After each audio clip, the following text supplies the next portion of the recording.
Well, I guess the unexpected $1,200 expense yesterday really affected Fester because he's not here. Like, is he going to, stroll and wander in? Is he expected to come in today? I haven't heard otherwise. Let's see. Any I text? bring No. up the unexpected expense because we had something develop on the show yesterday. Welcome, everybody. MJ Morning Show on Q105. This is 104.7 FM. In fact, I'm just going to unilaterally change the name of the station to Q104.7. Do it. Or Q1047. I like that a lot better. Yeah, well, it gives our exact location, The old 105. I mean, we don't even have a 105 in our actual frequency. It's 104.7. Anyway, so do we have? Let me see if I have a text from Fester. No, I don't have a text from him. I do love when I tell new people, "Hey, listen to me on Q105," and then they listen to our competitor. Yeah. Well, because I've been complaining about this for a while, and man, it just seems to fall on deaf ears. It doesn't make sense to me. Anyway, so Fester had a little bit of a shocker yesterday. He gets a call from his wife, the lovely Allison. Hey, 2 of my tires popped. Oh, what a nightmare. Yeah, both tires on the right side of the car apparently popped, blew out when she went off the road, I guess, and hit a lip and must have popped out the sidewall of the tire. This is like the second time in a couple of months that she's blown out a tire. And, I just made a suggestion. Just keep the car on the road. Don't. So Allison drives a Tesla Model Y. Dude, you're... Oh, all right. Fester's shaking his head. No. Fester's walking in, grumbly, shaking his head. Are you all right, dude? Yeah. You're running in late here this morning. You're all disheveled again. A minute and a half shouldn't count as late. Dude, we've been on the air for 2 minutes and 10 seconds. Ugh. Are you all right? Yeah, I'm fine. Why are you out of sorts this morning? I stayed up till 12:30 watching a crazy football game. Yeah, so did I. I'm here on time. Yeah, but you're weird. You got a crazy sleep schedule. I'm here on time. Yeah. I was here at 5:28. You care about this show significantly more than I do. And now the truth comes out. Yeah. Hey, so how much was the total tire expenditure? Did you do it at the Tesla dealer, or did you go to another dealer or another tire store to maybe get a better price? I will say this about the folks at Tesla. Yeah. They are competitive on their Z-rated tire pricing. Okay, so they're competitive when your wife drives off the road and blows out 2 more tires. So they're competitive on pricing. I do. Like Elon needs the money. Actually, they do, because Elon is kind of broadsided a couple of his brands. Listen, go ahead. He's fine. Yeah. Don't shed any tears for him. I do a little research when I get home. Yeah. That research consists of me trying to stick my head under the car to look at the tire rip. Well, where did the car end up? Was it towed to your house? Okay, so let's back up. Your wife was stranded because she blew out 2 tires, right? Yes. She kind of drove off the road, and sometimes these roads you might drop an inch or two.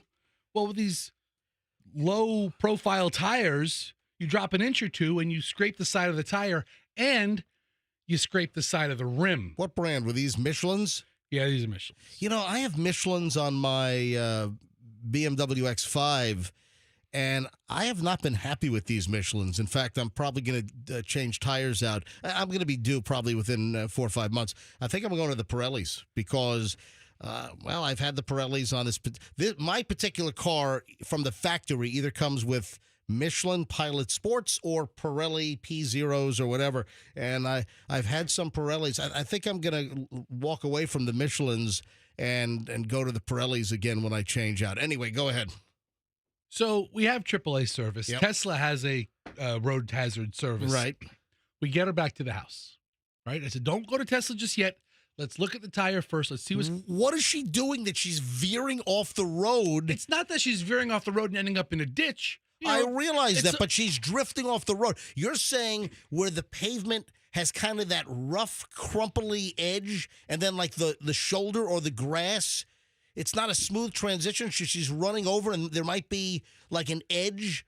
Yeah. Is that what it is? I don't know that with the rain, it's washed away some of the sand that's always been there, but you ever get like in the gravel? But she's doing something to just keep the car on the pavement road. straight ahead. I'm with you. All right, good. The tires are fine. Glad you're not. Tires are fine. Oh, the tires are not ripped. I do my tire investigation. All right, so wait a minute. You're on your belly like a manatee, and you're like trying to look under the car. A neighbor walked by and thought I had a heart attack. I bet. Hey, Dom, you okay?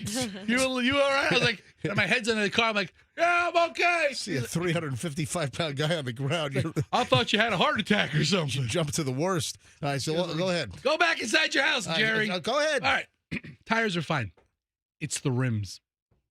Oh God, that's expensive as well. Yeah, how much are those rims or the wheels? So if I have, what are they, $600 a piece? $600. Oh, they're more than that. They're more than that. $600. What are they, $900 a piece? Do you have a coupon for them? $600. I got a Groupon.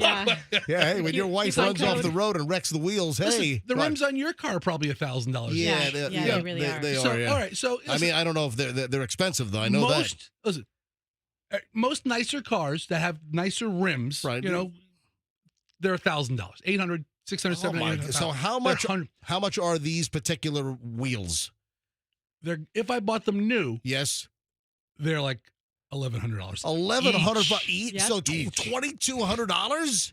Have you ever heard of? So hold on, are you telling me that she ran off the road and did she mess up the inside? Inside. So inside, Yes. not the outside.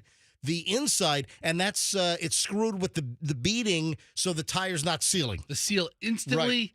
Right. I tried to put air in the tire. Essentially, she went. Hey, you want to hear the worst noise ever? So she scraped all the metal out, and it broke the seal.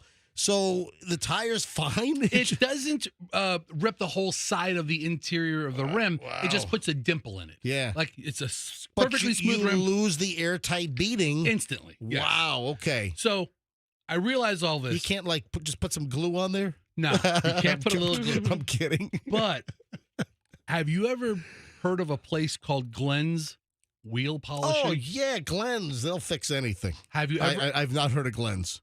They're an amazing, but I'm sure Glenn does a great job. No, they're an amazing rim shop.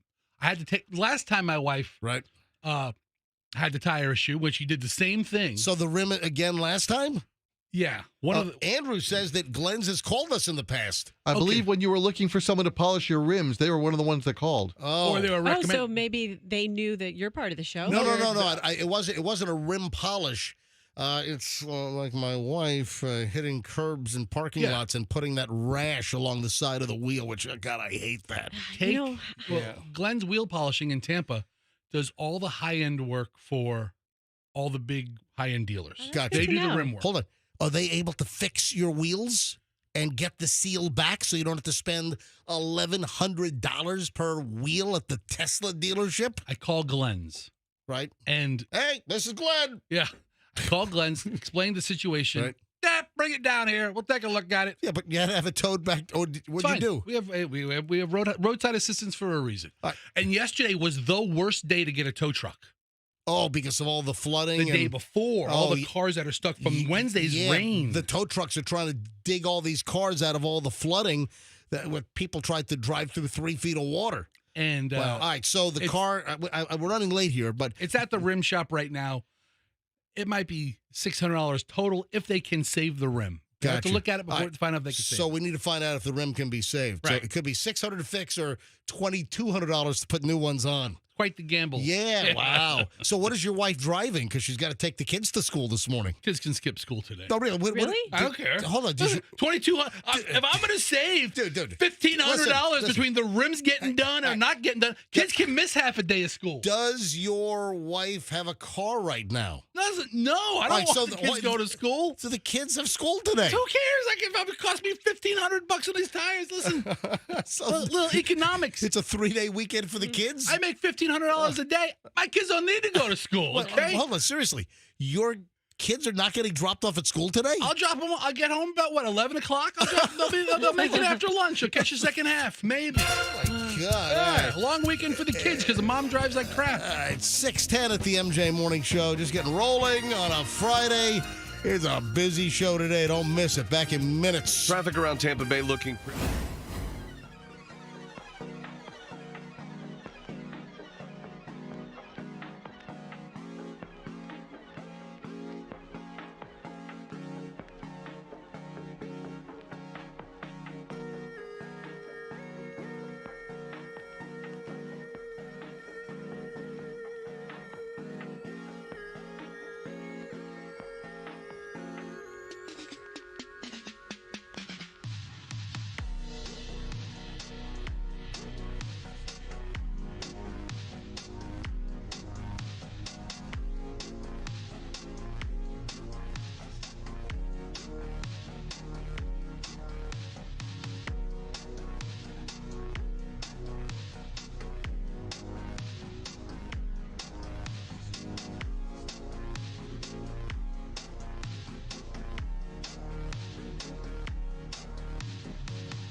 it's really him or if it's just a look-alike.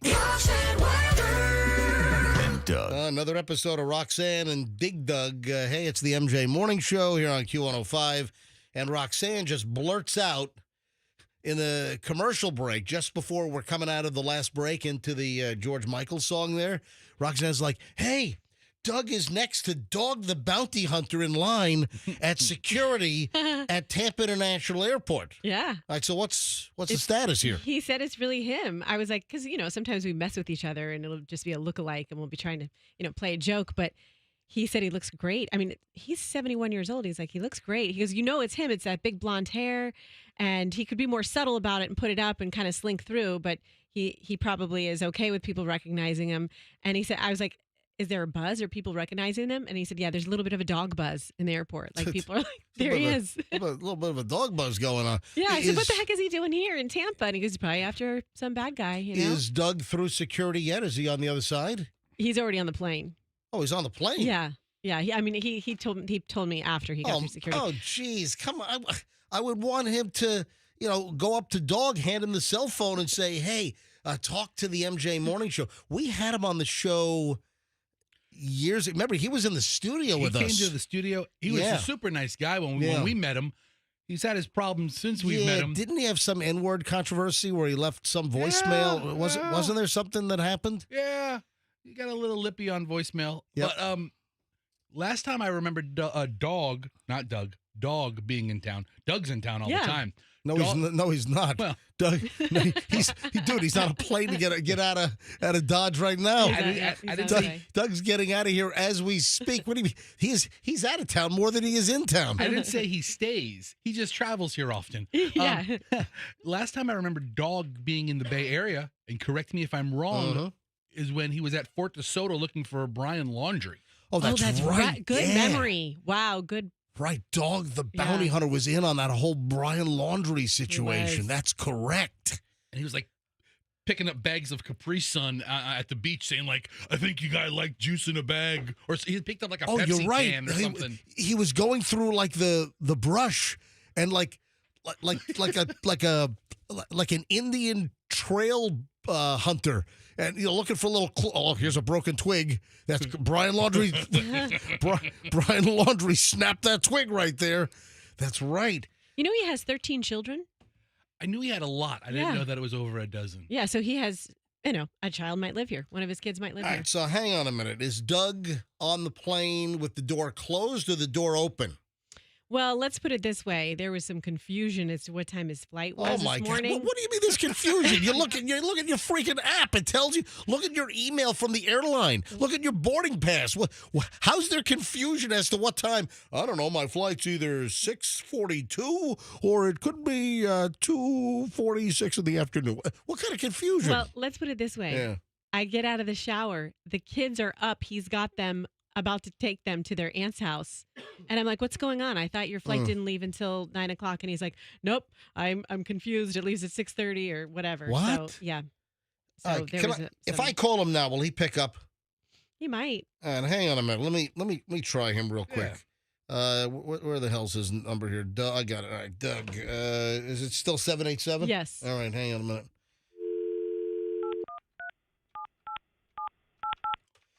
Calling Dig Dug, who just apparently spotted Dog the Bounty Hunter. Hello. Doug, it's MJ and Roxanne and Fester Live. Good morning. Hey, what's happening? Ladies and gentlemen, Dig Dug. Dig Dug. All right, are you on the airplane right now? This must be a sweet, week for you trying to jack your ratings. With the call to Doug. What? What does that mean? Yeah, you must be desperate for some ratings if you're calling me. No. The program director actually said they need more Doug on the show. Yeah. More Doug. Yeah. Okay, listen, we need Doug. You guys just play white noise. Where you told me you're on the plane. Hold on. What is your schedule? Doug, we're calling you because apparently you just had a sighting of Dog the Bounty Hunter at Tampa International Airport. I don't know. I like to protect people's privacy. Oh my God! What is this? What are you doing to us? What What are you doing to me? Your wife is Yeah, on a radio show. We're calling you up. Do you have a brain injury? What's going on what with is going on? Listen. I'm not on a radio show. Roxanne is. So That brings up good points. I'll tell you what. Listen, MJ, Doug protects identity of people better than anybody I know. Yeah, he does. He What does. the Really hell does. is he giving us the business for? Yeah, what is your problem? Yeah, your wife is asking you what's your problem, bud. Yeah. Hey, bud, what's your Yeah, problem? well, you just told me you saw a dog. Now give us some details. I didn't. I said it. I had texted you. Said good morning. I'm at the airport safe. Does and he have you? Did he come to town to capture you? What is going on here? I'm going back. I'm being escorted with dogs. Taking me back. Dude, That's a good one. would you just drop? Cut the crap and just tell us what you saw. There's no crap. There's nothing to see. There's nothing to see. Did you see Dog Yes, the Bounty tell us. Hunter at Tampa International Airport? Blindside. Usually, if I'm gonna be, on a production, especially live, I get. Come on, I want to grab a Derek Jeter autographed bat and whack him over the head with it. Please. Doug has one. You I can need probably use. pre-production notes. I need call times. Did you just see Dog the Bounty Hunter in the security line Yes at or no? Tampa International? Listen, let me. Do you guys have the ability to? Oh my God, I'm just hanging up. What the living F is he doing? I have no idea. Oh I have my no idea. God.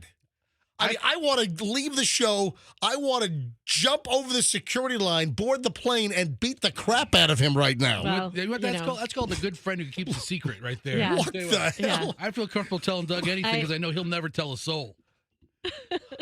What is going on? I don't know. I think I know, but Hold it. You think you You know think what? you know? no, I think I know what some of his comments were related to, but What? Just tell us. No, I he think- texted you and Yes, said he did. he was He did. next to Dog the Bounty Yeah. Hunter Maybe Dog in the was right security there. line at Tampa International Airport. maybe Dog was right there. Okay, so what? Maybe he really did. What was this little cagey act he was I just don't know. doing? I don't know. I don't know what he's up to. Oh, Doug is cagey. He's very cagey. One of his best features. Yeah. Oh No, my- I'll be right behind you to beat him on the airplane. Oh my God! I'm just trying to get some information. He And he's texted so you. tight-lipped.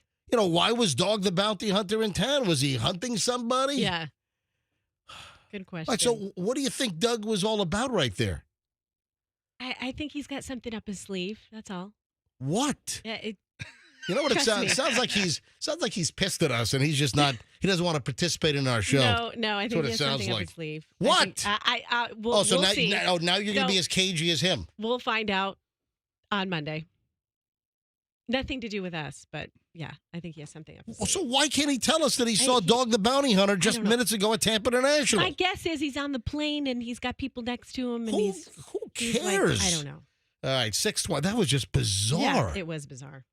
That's what we love, Doug. Yeah, that's you never know. No, what I you're gonna don't. get. I No, love I him. don't. I love him for I do his- not love him. He's a very unique and All right. amazing man. 6:30 at the MJ Morning Show. Hey, I had a whacked out dream last night. Speaking of flying, and Yeah. I know why I had the dream because I made a last minute decision to hop on an airplane tomorrow morning and go somewhere. Oh, you did? Yeah, so I'm going to be heading out tomorrow morning, and what I'm doing clearly precipitated this nutso dream. I want to get to that later on. Hey, I've got a great pile of early morons in the news, which we'll get to next here on the MJ Morning Show. I feel like I'm in bizarro world. I do too. Why was he running us in circles? I It's don't like, my know. God. All right, 6:30. Hey, let me tell you about Weather Tight Mike.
Where you have the vivid freaking dream where, man, you're living it and you're like conscious of it and it's like, whoa.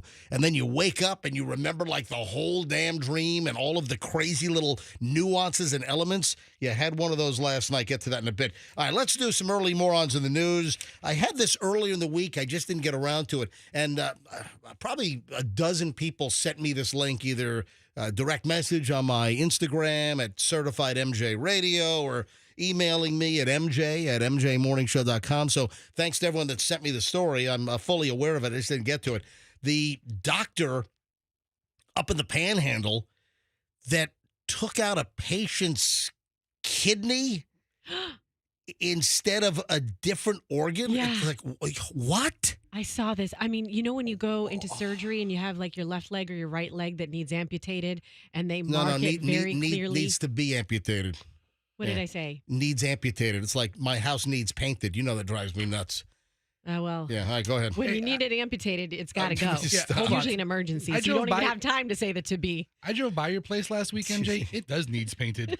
I mean, there's a little... You know what? It needs a coat. I'm going to be taking I'm going to be taking bids later this year because it needs painted. my house needs to be painted. And it needs painted. No, God, that drives me crazy. Your lawn needs mowed. Your palm tree needs pruning. Actually, no, works. that's okay. Yeah, depends on the verb tense. That actually works. Yeah, it depends on the. So yeah, that drives me nuts when people say, "Oh yeah, that needs painted."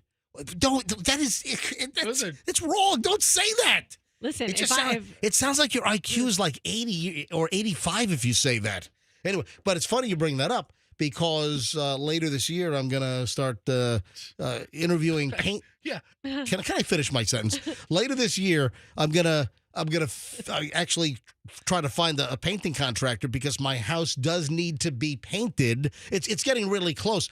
Do you realize, Fester? This is true. My house has the original paint job from 2005 or 2004. Whoa. My paint job is going on 20 freaking years. And I'll tell you right now, what do I attribute that to? I attribute it to Coronado paints. I had an undercoat of Coronado Elastomeric on my block house. As stucco, and then a Coronado latex on top of the elastomeric. Dude, for a paint job to last 20 years, that's pretty freaking miraculous. So it's getting time, though, that I probably need to repaint my house. Which is why I said it in the first place. It needs painted. Okay, back to the needs amputated. Let's get back to the doctor and the limb and all that stuff. You have made another error, my friend. Oh, and what error have I made? He didn't remove a kidney. Yeah, I remember the story differently. He accidentally removed a liver. I'm sorry. Did I say kidney? You said kidney. Oh, I meant no. It's How dare you? Listen, I'm about to get to all the details here. No, it's the liver. Big difference, by the way. You can live without one yes, kidney. Yes, you only have you only have one. You only have one liver. No, I meant to say. Slow down your drinking. That's for sure. Without a liver. I knew it was liver. I just didn't get to the details yet. So this is awful. This happened at the Ascension Sacred Heart Emerald Coast Hospital in Miramar Beach. This is up in Santa Rosa. Up in the Panhandle, and man, the patient's family says the doctor took the wrong organ out. Yeah, Bill Bryan, 70 years old, and his wife Beverly were visiting their rental property in Destin back in mid-August, and Bill had this pain on his left side. He started having some pain in his left shoulder, his neck, and his side. So they went to the Ascension Sacred Heart Hospital on the Emerald Coast, was admitted, became a patient of Dr. Shaknovsky. Hey. We called Bill's doctor here at home in Northwest Alabama, and he told he's doing Shaq. Here's Dr. Shaknowski. For Papa John's pizza. I was eating the shakaroni pizza that I went with liver on it. Yes. It's a new liver topping for Papa John's. It's a new topping. What it's did the I do? new liveroni. Tell me, what did I do? All right, so Dr. Shaq. Yeah. Dr. Shaknovsky took out the wrong organ, took out the dude's liver instead of his spleen. Oh, man. How do you confuse, what is this, first day on the job for this guy? How do you confuse a liver and a spleen? There's quite a size difference. Well, everybody double dribbles every now and then. Oh, will you stop it? You know, it was just a regular pick and roll, and I messed it up. Wow. So the wife said, we called Bill's doctor here at home in Northwest Alabama, and he told Bill that he would have surgeons here in North Alabama waiting when he got home.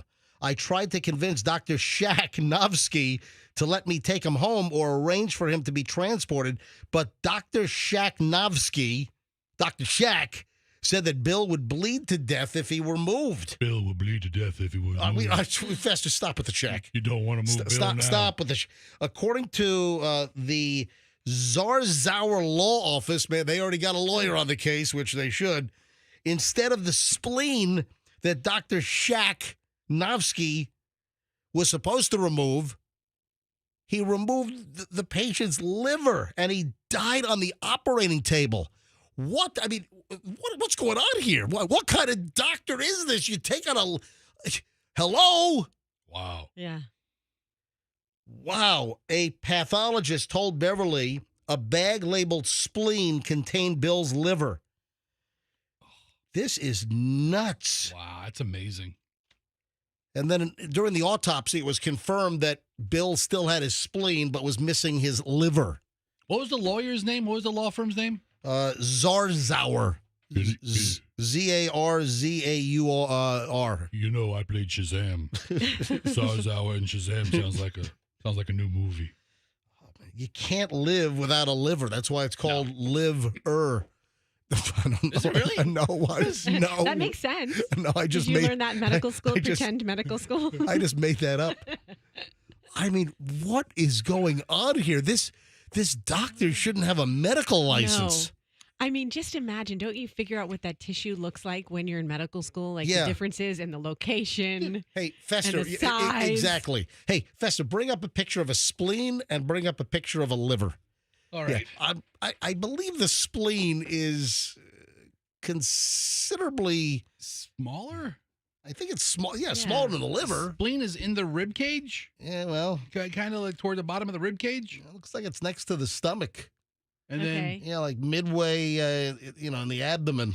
Anyway, Liver, man, I feel bad for Bill because Bill's not with us anymore. I feel bad for Bill's wife. I think the spleen and the liver are like neighbors. They live in the same neighborhood. Yeah, but the liver is huge. The liver takes up The a lot liver's more real estate. ginormous. The liver is much larger than the spleen. And it's like covering, they're not that close It's a because they're on different sides of the body. It's a different location. Yeah. Yeah, but they're like across each other. They live next to each Oh, other. my not on- God. Yeah, but I one's mean- on one side. I mean- One side. Was it his transposed in his body? Forrest Gump could have done this better. So, I MJ, mean, listen, when I was in the hospital a year and a half ago, right, there was a person about to go that was there for a surgical procedure. And they were doing the early steps of prep, and they were wheeling him down the hallway. And Yeah. I saw him as they were going by me, and his legs were exposed. And on one leg in Sharpie marker, it said no. yeah, that is common. Remember University Community Hospital? It's not called that anymore. Right. But UCH used to be, well, there's a hospital still there. I don't know what's it now. It's the corner of like Fowler and It's a Fletcher and I'm Bruce sorry, B. Downs. yeah, Fletcher and Bruce B. Downs. 56 You know, or something it's right there. right across from USF. You've got that whole hospital complex that used to be University Community Hospital, UCH. And remember, what was it, Willie something? There was a guy that had his wrong leg amputated. That was a huge story locally back in the 90s here locally. And Willie King. Yeah, Willie King. 1995. Yep, doctor took off the wrong leg. Yep. And that's why Ugh. these days, when you go in for surgery, seriously, Yeah, this they, is why. They use like a black Sharpie or a blue or purple marker. I think it's a purple marker. Yeah. And they'll write no and yes. And then, like, what did I have done? I had, I broke. Oh, your thumb. Well, I broke my thumb. I'm trying to think, was there anything? So I broke my thumb in Vail a couple of years Did back, you and have I it? was skiing, and I hit a tree, and I busted my thumb, and they had to put a titanium plate in the base of my thumb, and I had you know what it was? A colonoscopy. You have two colons? Did they write to look at this colon, not that colon? They wrote no by his mouth and No, yes by his butt. No, Yes. No, don't put it in his mouth. No. No, the point is that on my hand to be operated on, they circled it and wrote yes. Yes. And my colonoscopy, it's like 15 people came in to confirm that it was me and my social security number and state your name. I think I had 5 different nurses ask me to state my name and my social security number. I mean, they don't want to pull off the wrong wang or something. All right, it's Wait, was it a colonoscopy or was it a different procedure? no, Then they got it wrong, and it was the mouth, and the switch. He erased the no, put a yes on his face. 6:50 at the MJ Morning Show on Q105. A little early, Morons in the news. 7 o'clock hour starts next. When we get back, the cell phone health scare that has been around for years. Is this true, or is this some kind of cell phone industry propaganda? All right, something came out this week regarding cell phone usage and your brain. So what's the latest on that? We'll get to that in just a bit. Oh, also, do you wear waterproof mascara, Roxanne? No. All right, there's a big warning on waterproof mascara, which we'll get to next, so stand by. Let me tell you.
Fester Roxanne. Andrew is in the producer's booth this morning. All right, 7:03 here on a Friday morning. A lot to get to in this segment, so let's go. First, waterproof mascara. The experts are saying, or at least one expert says, don't do it. So I asked Roxanne a minute ago, do you wear waterproof mascara? And you said no. The reason, well, Yeah. a couple reasons. Number one, because I have fake eyelashes on top. So I don't have to put any mascara on top. Why do you have fake eyelashes? Because this is the best beauty thing. Like, I haven't had my hair cut or colored in 6 months. I haven't had it colored in a year. I don't like doing beauty maintenance things. It takes a long time, but I am forever committed to my I know, you've kind of lashes. let yourself go. I've been meaning to talk to you about Yeah, that. I have. No, that's my usual routine. Yeah, I don't Roxanne, get my. she's really let herself go. Yep. I try not to get my hair colored like once a year. That's the goal. And then with my lashes, I go in there every 3 weeks. That is my Wait a commitment. second. You tell me you don't have any gray in your roots? No. Well, you got it. Why don't you come do a lice check over here? Yeah. Why don't you pick through my hair? Yeah, let me This is my natural color. let me use a lice comb and look for the Yeah. nits. Why don't right? you do that? Is that what it's called, right? It sounds right. Yeah. Especially on Peppa Pig. Have you heard them talk about the nits? Aren't the little Yeah. like lice, like egg pods? Aren't those called nits or something? Right? Yeah. Are nits and lice the same thing? Head lice and the tiny insects that live in your hair. Nits are the empty egg cases attached to the hair that the head lice crawl out of. Man, So they may not see an active lice, active lice. All right, so back over to the Yeah, waterproof lashes. mascara. Back Okay. to this. I don't use waterproof mascara because I like to be able to easily wipe off. And I feel like it's like if it's waterproof, it's hard to get off. Well, Dr. Gerline Denoa. Gerline. Not Lurleen. That's the first thing I thought of I know. when I saw, I love the name Lurleen.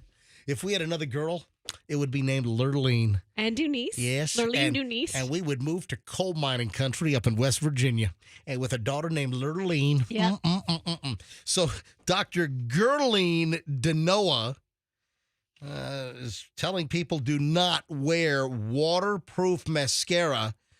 She says flip your eyelids if you do.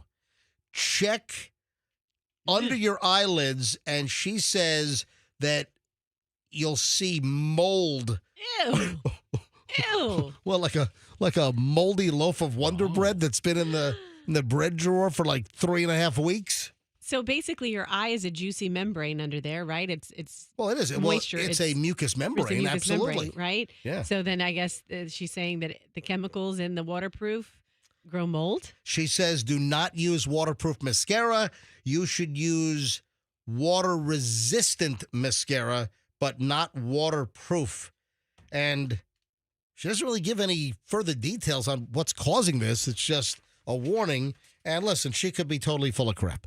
So if you do use waterproof mascara, go ahead and flip your lids. Flip your lid. Flip your lids. Yeah. And just take a look and see if you've got some nasty looking cheesy mold under there. Ew. Ew. All right, 7:06 at the MJ Morning Show. Oh, this is it, folks.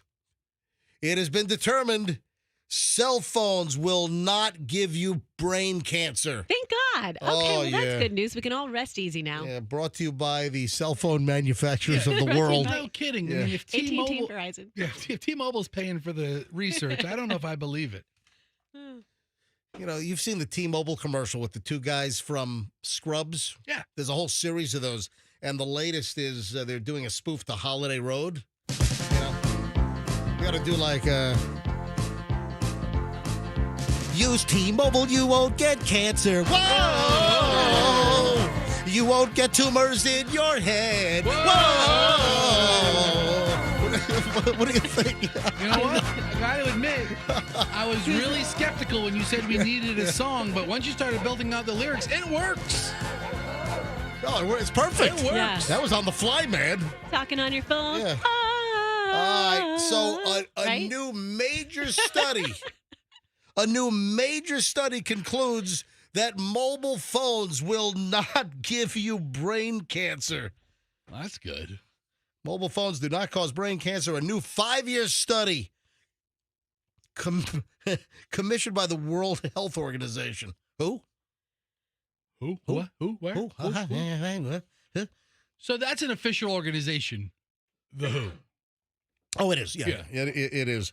Yeah. So brand new studies out, and I don't need to go into the science, but it's not like the cell phone manufacturers or it's not the big wireless companies worldwide. It apparently is a systematic review into the potential health effects from radio wave exposure has shown that mobile phones are not linked to brain cancer, and the review was commissioned by the World Health Organization and published in the journal Environment International. So there you go. That's the final say. So there you have it. Case closed. However, when you keep your cell phone in your pocket, you will get butt cancer. Oh, you'll get guys will get some some marble cancer. No, listen, we don't. I don't think there's anything to suggest that either. You know what I remember? Oh, I just thought of this. You know what I remember? I remember that, like back in the 80s, a bunch of cops came down with testicular cancer. Do you remember that story, Fester? It was because of the speed gun. Yeah. And when they were driving or waiting for somebody to come up, they would keep the speed gun between their the V in their crotch. Yeah, exactly. So the handheld radar guns, the cops with radar, you've got the like dash mounted units with the antennas that will face forward, like on top of the windshield or in the back, so they can shoot radar front and back. And you also had the handheld units, which you just had a radar speed gun, kind of like the ones that the baseball coaches use to, test the fastball of the pitcher, or Major League Baseball uses these as well. So bottom line is, and I think this is still true, there was an increase in testicular cancer with cops. That And was like 30, 40 years ago. Yeah, it was a while ago. And I don't know if they've improved those handheld radar guns, but the radio waves, the X-band or K-band or KU-band radars, allegedly were giving cops, like, male cops, ball cancer because they were putting the radar guns right in between the thighs, and it was like jamming up the boys. Ooh. Zzz, so getting all zzz down there. So, all right. Got a question for you. Do you make your bed every morning? Roxanne, so if I went to your house right now, would your bed be a crumpled mess, or is it all straightened out? Did you, fluff the sheets and the comforter, doing that wave effect where you're, moving your... Do you do that every day? You would go to my house and you would see a big tangled clustery glump of A cluster sheets. F? Yes. Yeah. Yes. So your bed would be a cluster F Yes. right now. But All on the right. weekends, I do make the bed because I like to look at it and have a good thought in my head. Well, I got another doctor, Okay. Dr. Mezzer. Dr. Mezzer says, don't make your bed. Oh, great. Oh, good. Dr. Mezzer says that you are throwing all the invisible monsters, all those millions of dust mites into the air.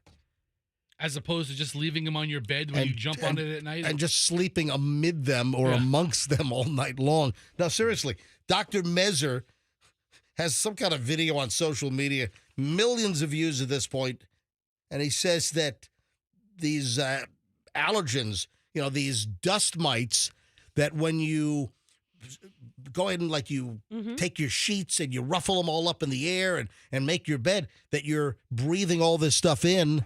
So you're waking them up. I guess the point is, if you're sleeping among them, it's kind of like static. And when you try to fluff your sheets and your comforter in the morning, that you're just tossing these all up in the air, and it's a friggin' free-for-all, and you're breathing in all the dust mites. So you just kind of want to gently get into your bed. Okay, don't wake the dust mites. Don't scatter the dust mites. Let's just all sleep in peace. Yeah, he says, do not do it. Hey, let me ask you a question.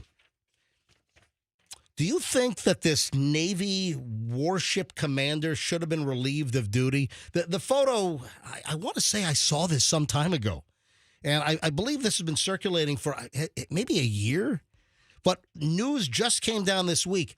There was a Navy commander who was pictured looking through the scope of a rifle and the scope on top was backwards. So he was looking at the wrong end of the scope. All right, so The commander of a Navy destroyer, this is out of San Diego, and it's part of the Theodore Roosevelt battle group. That's an aircraft carrier. And this particular destroyer is part of that group, and it's a Middle Eastern, I guess, cruise is what it typically does, and the commander has been relieved of duty months after he was seen in a photo firing a rifle with the scope mounted backward. It's not a good image. Wow. Yeah, the image brought the Navy considerable ridicule on social media. I remember seeing this. This says it was 4 months ago, and I knew it was some time ago. And the scope is, he's got an AR-style rifle, maybe it's an M4 or whatever he has, and the scope on top is totally mounted backward. And the minute I saw the picture, I'm like, that's backward.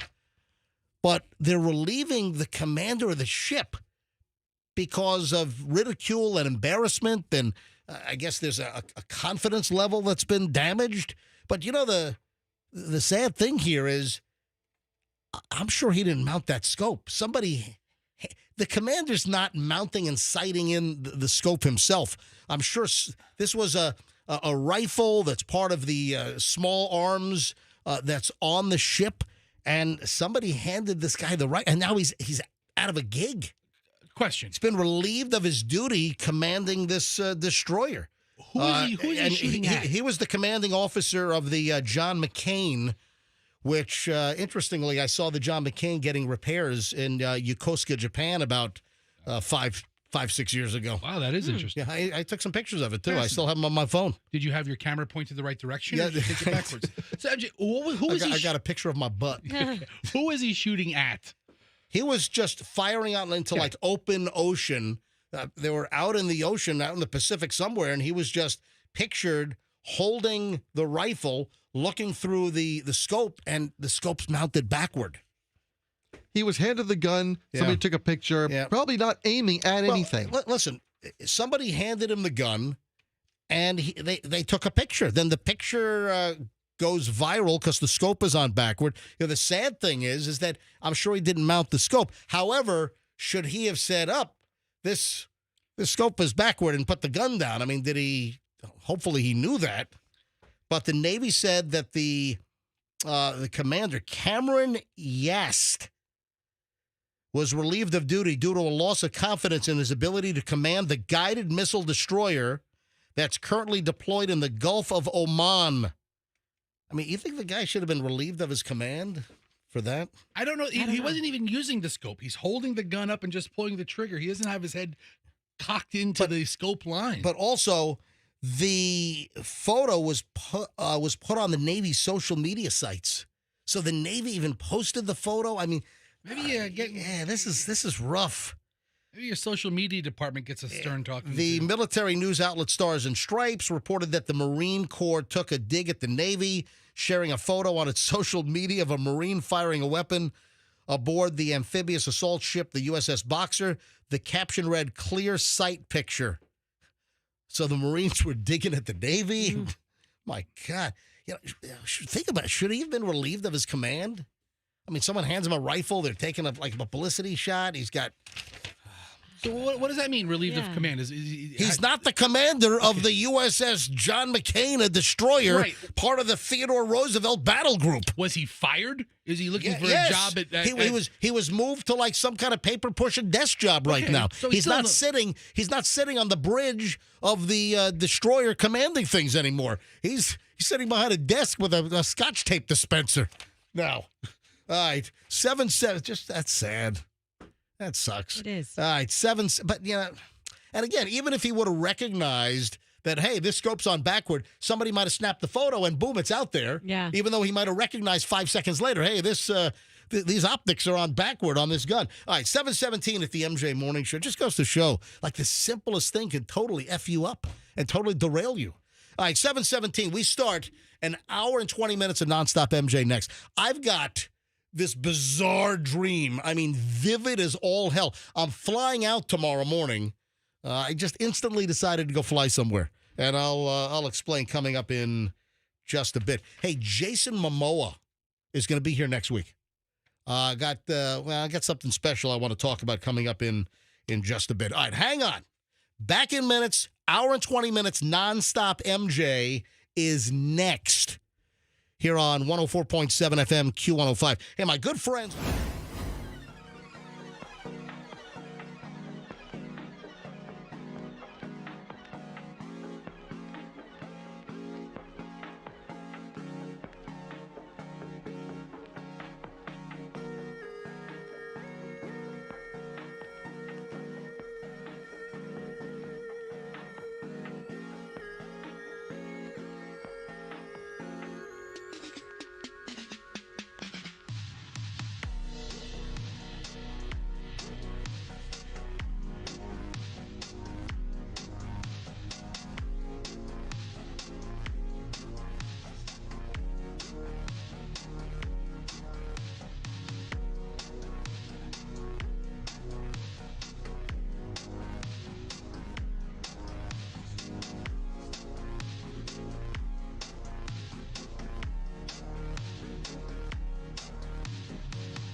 It is 7:27 at the MJ Morning Show. This is it.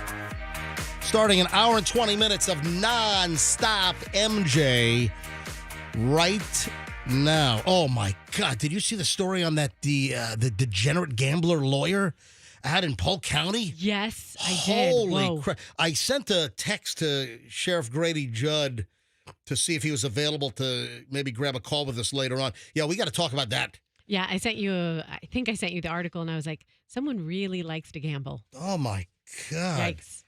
Yeah, and then, Green Day. Fester, you're a huge aren't you one of those guys that travels the country, like, following Green Day? Yes. I'm kidding. Love Green Day. Do you like Green Day? Yeah, I mean, take them or leave them, but I think they did American Idiot, right? Yeah, I got a bunch of Green Day songs here. Hang on, here's a Green Day song. My shadow's only one that walks beside me. My shadow, Boulevard of Broken Dreams. sometimes I wish someone out there will find me. Till then I walk alone. Yeah, that's not probably their biggest. Oh, this is a big song. Sometimes I give myself the creeps. Yep. Yeah, see, I don't like this one. What? No. Sometimes my mind plays You don't like tricks Basket on Case? me. They have a bunch of hit songs that you'd recognize. Yeah. I think I'm cracking up. Am I just Paranoid. am I touchdown? All right, and of course, another Green Day hit. When I Come Around. All right, so why the hell am I playing these Green Day songs? It's something unpredictable, and in the end is right. I hope you had the time of your life. Wasn't that the final song on the final Seinfeld episode, right? Was it Seinfeld Seinfeld or Friends or one of those? I don't know which I show. think that was Seinfeld. I think they did Time of Your Life on the, Okay. when they were jailed after not helping, the whole Good Samaritan law deal. All right, yeah. Anyway, why the hell am I playing Green Day hooks? Because we're new alternative Q105. No, Oh, okay. I thought might not be far away though. But Green Day had to flee the stage mid-song in Detroit because there was a drone threat overhead. What the hell? What? A drone. so let me get this straight. So Green Day is on stage. It's something Right. unpredictable. Oh my God! Some terrorist group wants to take out Green Day on stage. Oh my! There's a drone in the air. Quick, get off the stage! Yeah, there was a red freaking alert, and Green Day put down their instrument. They ran off stage because there was a drone in the air over their show, and somebody thought it was a security risk. Yeah, because somebody is terror targeting Green Day. Instead of a Mayday, Mayday alert, it's a Green Day, Green Day. So, MJ, you can't predict what event's going to have an incident. Now, No. listen, you had those terrorist jackwagons that wanted to kill people at the Taylor Swift concerts in Austria. I mean, listen, Very. clearly there could be threats anywhere, but I don't know, just to me, it's just kind of funny. Of all groups, Green Day flees the stage because there's some homicidal terrorist that wants to take him out with some kind of an IED drone overhead. So what they do? They shoot it out of the sky? Oh, yeah. The bass player chucked the guitar at the I don't know. drone. How close did it get to the band? Was Well, it still up high in the sky? Here's the deal: Detroit police, they did locate the individual, and he was being detained pending further investigation. Green Day was mid-song on Wednesday night at Comerica Park in Detroit when the band suddenly ran off stage. That's the baseball stadium where the Tigers play. Yeah, Yeah. that's Comerica. Hey, Andrew, see if there's any audio of this happening. See if anyone had video. I wonder if it's that kind of deal. You know when a band kind of falls apart? Like when something happens and you hear like, and each of the instruments, you know what I'm talking about? Yeah. Each of the instruments kind of drops off. And they just ran off stage. Oh my gosh. Video shows somebody running on stage during Longview. Is that one of their songs? Sure. You know, me being the huge fan. Moments later, the band members quickly followed. All right, so here's a video of a cell phone. This is from ABC 7. This is from WXYZ television in Detroit. Go ahead. Walk around Metro Detroit tonight. You may have seen the video of Green Day being rushed off stage at Comerica Park last night after only a few songs into their set. Well, the pause was all due to an illegal drone flying over Comerica Park. The man piloting it was detained, and we learned today the FAA is now investigating the incident. Oh, yeah. 7 News Detroit reporter Darren Cunningham talked with people who were at the concert and a drone instructor about rules for flying. I don't need to hear that, We but don't care about that. you know. Okay. What's the penalty? I mean, for the FAA is going to do what? Well, Arrest this guy? well, there could be a serious fine. Ooh. But Green Day forced off stage. Detroit, sorry for the delay in the show tonight. Stadium security had us clear the stage while they dealt with a potential safety issue. Yeah, because some homicidal maniac wants to assassinate Green Day. Jeez. Honestly, MJ, when I hear of these kind of events, it's gonna sound terrible. And I like Green Day, and I wish them no ill will. Yeah. I don't care about Green Day because I'm worried about the 20,000 people who are at the concert. Yeah. You know, if they're gonna hurt something about or somebody, everybody. they're gonna hurt the people. Yeah. A little bit of a tangent, but my Comerica Park memory. Last time I was there, Yeah. I got champagne poured on my head by Evan Longoria. Back in 2008, when the Rays went to the, I think that was when they won the World, when they were on their way to the World Series. They Did he follow up with a little picture of his? No, right. no, it was just Just celebratory, asking. celebratory moment in the clubhouse. Old Evan L. He liked to take pictures of the The bat. bat, yeah. the old meat bat. Well, the meat bat. Yeah. I love Evan Longoria. He's You know probably, what? He's a nice guy. I've met him He's numerous. so nice. Yeah, I met him. One little move, Listen. like who hasn't? Hey, I met him numerous times, and I think the last time I met him was the last time that the the Red Bull thing. the Red Bull thing down at the convention that's center. fun. Yeah. that's because I was a judge back in like 2011 or What? Oh yeah, I We was just miss being judges together. I was a Flugen. I was a judge I was a judge in Yeah. 2010. for the Red Bull deal. Yeah. I think I might have been the year just after you then. And Evan Longoria was a judge with me as well. He's a nice guy. Super nice. But there was that picture of allegedly his bat that he sent. We don't know that. Well, I mean, it was. that kind of got stripped off the internet pretty quickly. Yeah, Good. As it, yeah. He got stripped off as quick as his pants. Hey, if your watermelon does this, do not eat it. If your listen to this. If you have and I love watermelon. Man, there is nothing like a great sweet watermelon that's just chilled to like 34 degrees. Good watermelon, firm meat and just sweet. If your watermelon does this, the experts say toss it immediately. Do you know what that is, Fester?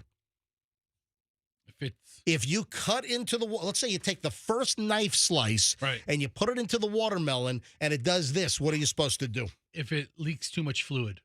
You're close. Leaks air. Yeah, you're Like- you're Like a watermelon toot. you guys are Yes. both. You're not far off. You want a piece of watermelon? Oh, I'm not eating that one. Got a watermelon toot going on. No, the answer is if your watermelon, you insert the knife to make the first incision, the first cut. If it starts foaming, yeah. Yeah, I think I'd pass. I think my instincts would tell me to steer clear of that one. It's a sure sign of botulism right there. If you, this is It's a rabid watermelon. well, that's what it's like. You got a Cujo melon going on here. If your water, it means that it was bitten by a bat underneath a porch. All right, so whatever you do, that means that the fruit is rotting, and you've got some serious rot on the inside. We've all gotten bad watermelon. You slice in, Oh, yeah. and it's just like all nasty and like brown inside. That's the worst. And then you got to take the damn thing back to Publix or Walmart, and you're carrying this 27-pound watermelon in pieces. You got stickiness all over the place. Got to bring that thing in and bring it back. And anyway, but there are certain bacterias which the foaming could be an indication of that can give you some nasty food poisoning. So, again, the food safety tip of the day here on the MJ Morning Show is if you stick your knife in the watermelon and white foam starts coming out, throw the damn thing away because you be illin'. All right. You will be illin'. You will be illin'. Hey, Fester just fact-checked me here, and he is correct. Do you want to bring it up, Fester? No, What I did don't. you You just- botch something? No, it's not. I don't doubt any of it. Roxanne's drunken memory of a baseball not shower drunken. with Evan. It's not drunken. No, I did. Take those words. Well, I don't know. Put them back in your mouth. You guys showered with champagne. Yes, that's what you do when you're in the clubhouse and you're celebrating something. I'm with you. Listen, So- if I won something, I'd douse you with champaign too. Okay. So hold on, what's the problem So here? he just sends me a note. The Rays didn't play Detroit in the 2008 playoffs. Okay, Mr. Sports Fact Checker. I'm just telling you. Correct. Okay, It was a celebratory thing because they beat the Tigers to either win the division or Okay. go to the playoffs. All right. So it's a big thing It's all right. for the franchise. Wasn't going to make a big deal about it. And did you also misforget that Evan showed you his bat? No, I didn't misforget that. We're talking about She would have remembered that. specifics of what led to their World Series season. So it was during the season. Hey, a couple of programming notes here on the MJ Morning Show. My friends at Lucan's Fine Wine and Liquors. They want to sponsor a Roxanne champagne shower? Yeah. So for God's sake. they're bringing in Jason Momoa next week. Not this weekend, but next weekend. Jason Momoa is going to be at the South Tampa store on Dale Mabry, the old Rooms to Go Kids, which is now that gorgeous Lucan's.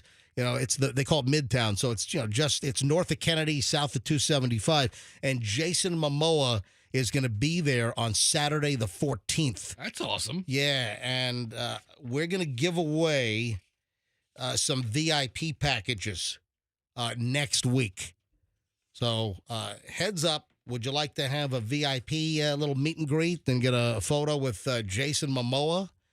Yeah, Jason Momoa going to be on Dale Mabry in South Tampa, not this weekend, but next. So more details on that. Oh, and they should arrive today. I've got 5 more Zojirushi rice cookers coming up because this is National Rice Month.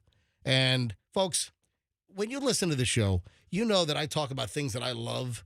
And I'm going to tell you right now, that Zojirushi rice maker, which I've had one for almost 20 years now, it's a life changer. It's an absolute life changer. When I love, it's like Oprah's favorite things. It's MJ's favorite things. And what are you laughing at? What are you snickering MJ's at? Favorite things. Okay. It's MJ's favorite All right. things. Yeah, we come out with a holiday list now. Listen to me. Anyone that I know, any friend, relative, listener that gets one of these Zojirushi rice cookers, they say that unbelievably amazing, the best rice ever. You're never going to want to use a cheap-ass rice cooker or cook rice on a stove ever again. And I've got 5 of them to give away. Whoa. So they should arrive today. I don't think I'm going to do it next week. I think we're going to give them away the week after. And every day, Monday through Friday, I'm going to give away another Zojirushi rice maker. These are, this is a Japanese company. The Japanese know rice, man. I'm telling you right now. All right, so I'm very excited about this as well. My crazy dream, I mentioned this earlier, and I had one of those vivid man, this is, those dreams you have where you just remember everything? Like you remember the actual dialogue, the conversation in the dream. And I know why I had this dream, because my dad was in the dream. The reason why I had this dream is I decided to fly and see my dad. My dad is going to be, 82 years old come October 30th, day before Halloween. Dad's slowing down. So I said to, Michelle said, what, maybe you ought to go see your dad this weekend. I think she's trying to get me out of the house. I need to know if there's some kind of a, ulterior motive here. So I'm flying out tomorrow, and I did just a last-minute trip. And again, ladies and gentlemen, breaking news. Once again,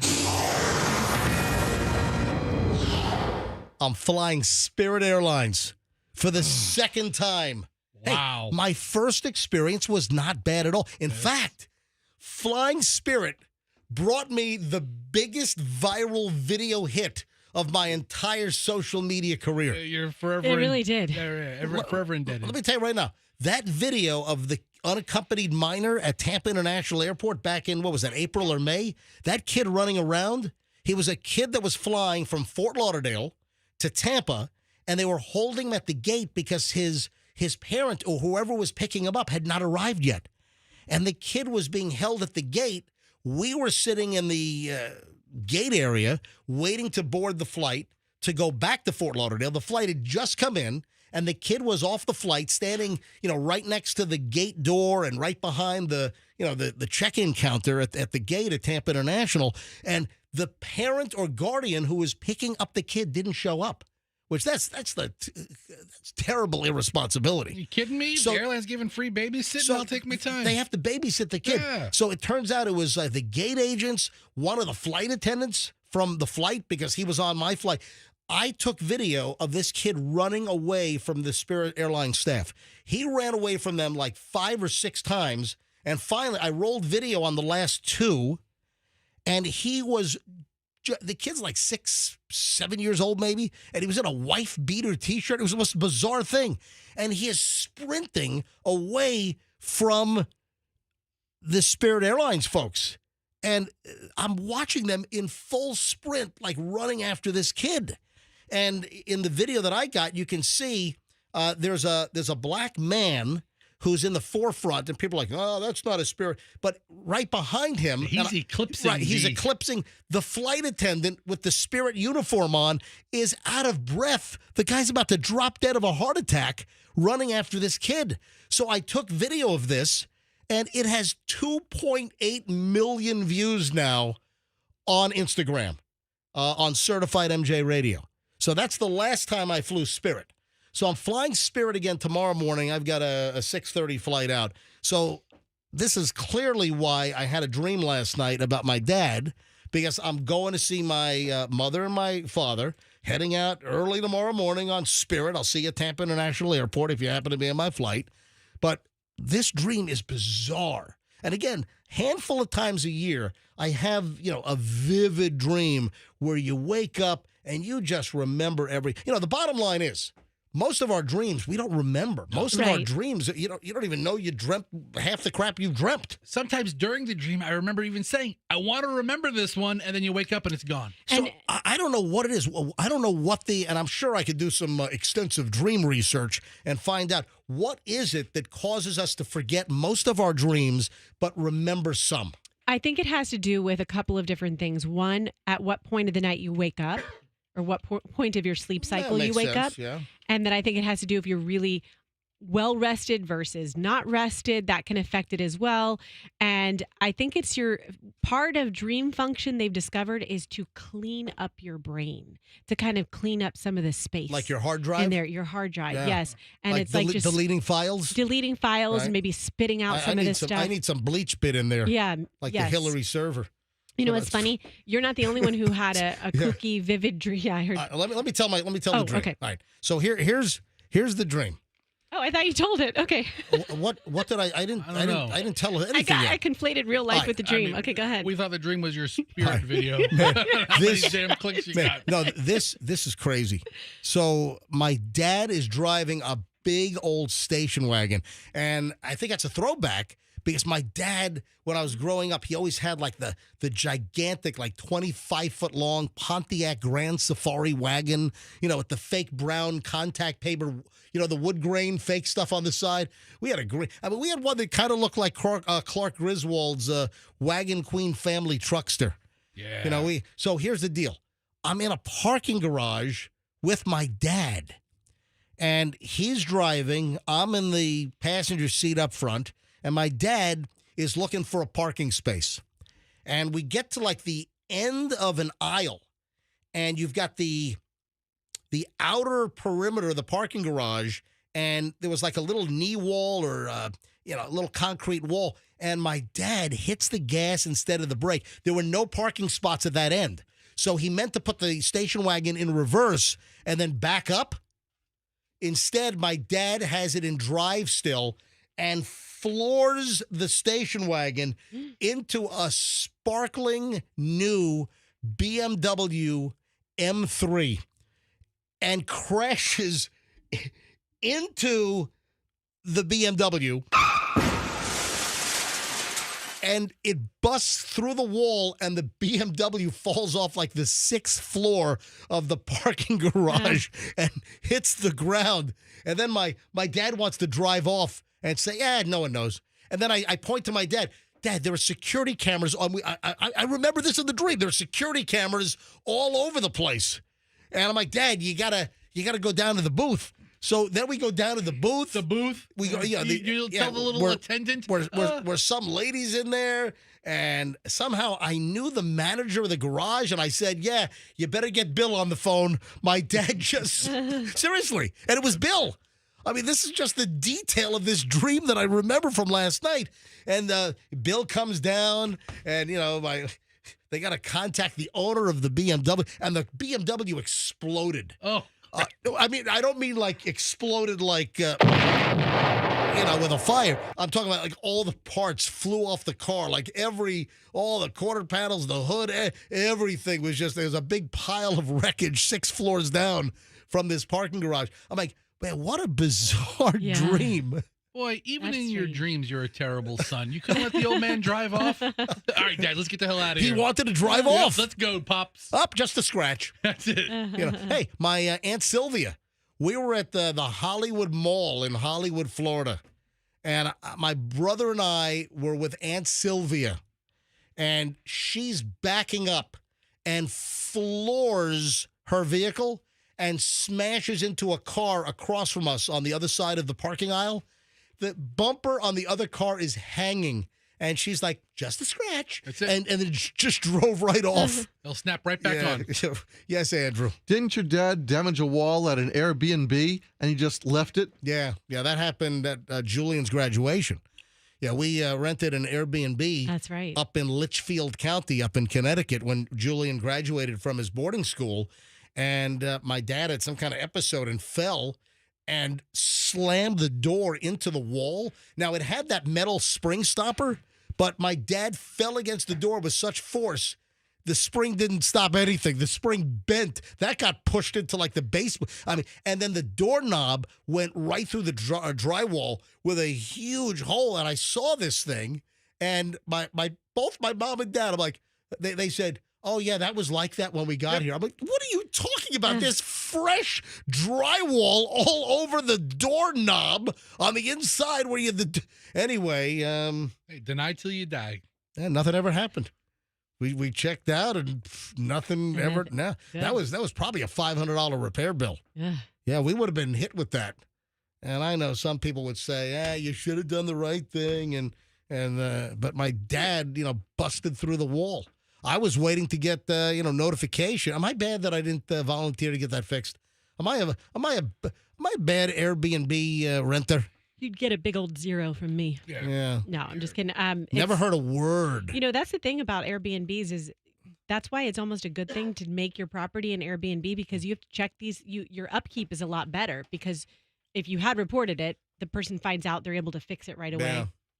But no, you're not a horrible person. A lot of these Airbnb groups, MJ, they own a bunch of houses. Yeah. They have a team of people for everything. Yeah. Send the guy over to patch that wall. Yeah, there's some people right now saying, MJ, I can't believe that your dad damaged the Airbnb wall and you didn't notify the owners and offer to pay for it. I own up to a lot of stuff. I'm sorry.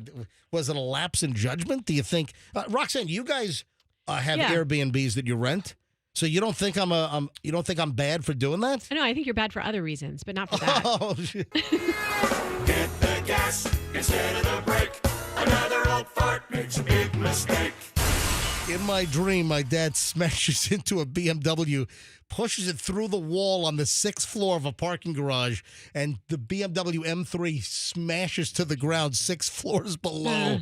That was my dream. And I'll be on Spirit Airlines again tomorrow morning, and I just got my notification a little while ago. Hey, time to check in for your flight. But guess what? I'm not checking in yet. I'm doing the Spirit, don't pay for your seat assignment game and not get stuck in 36E in the middle seat in the back of the plane.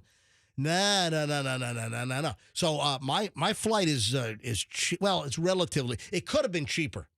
And on Thursday, I said, you know what, I better go see my dad this weekend. And Michelle said, you know what, got a lot of stuff to do with Chloe. We're going to be working all weekend filling out like 20 law school applications, because Chloe's going to go to law school a year from now, not this fall, but next fall. So they need to start applying. So Michelle's like, you know what? Good weekend to go visit your dad. We're going to be doing applications all weekend. So on Thursday, I checked. I could have flown from Tampa to Fort Lauderdale.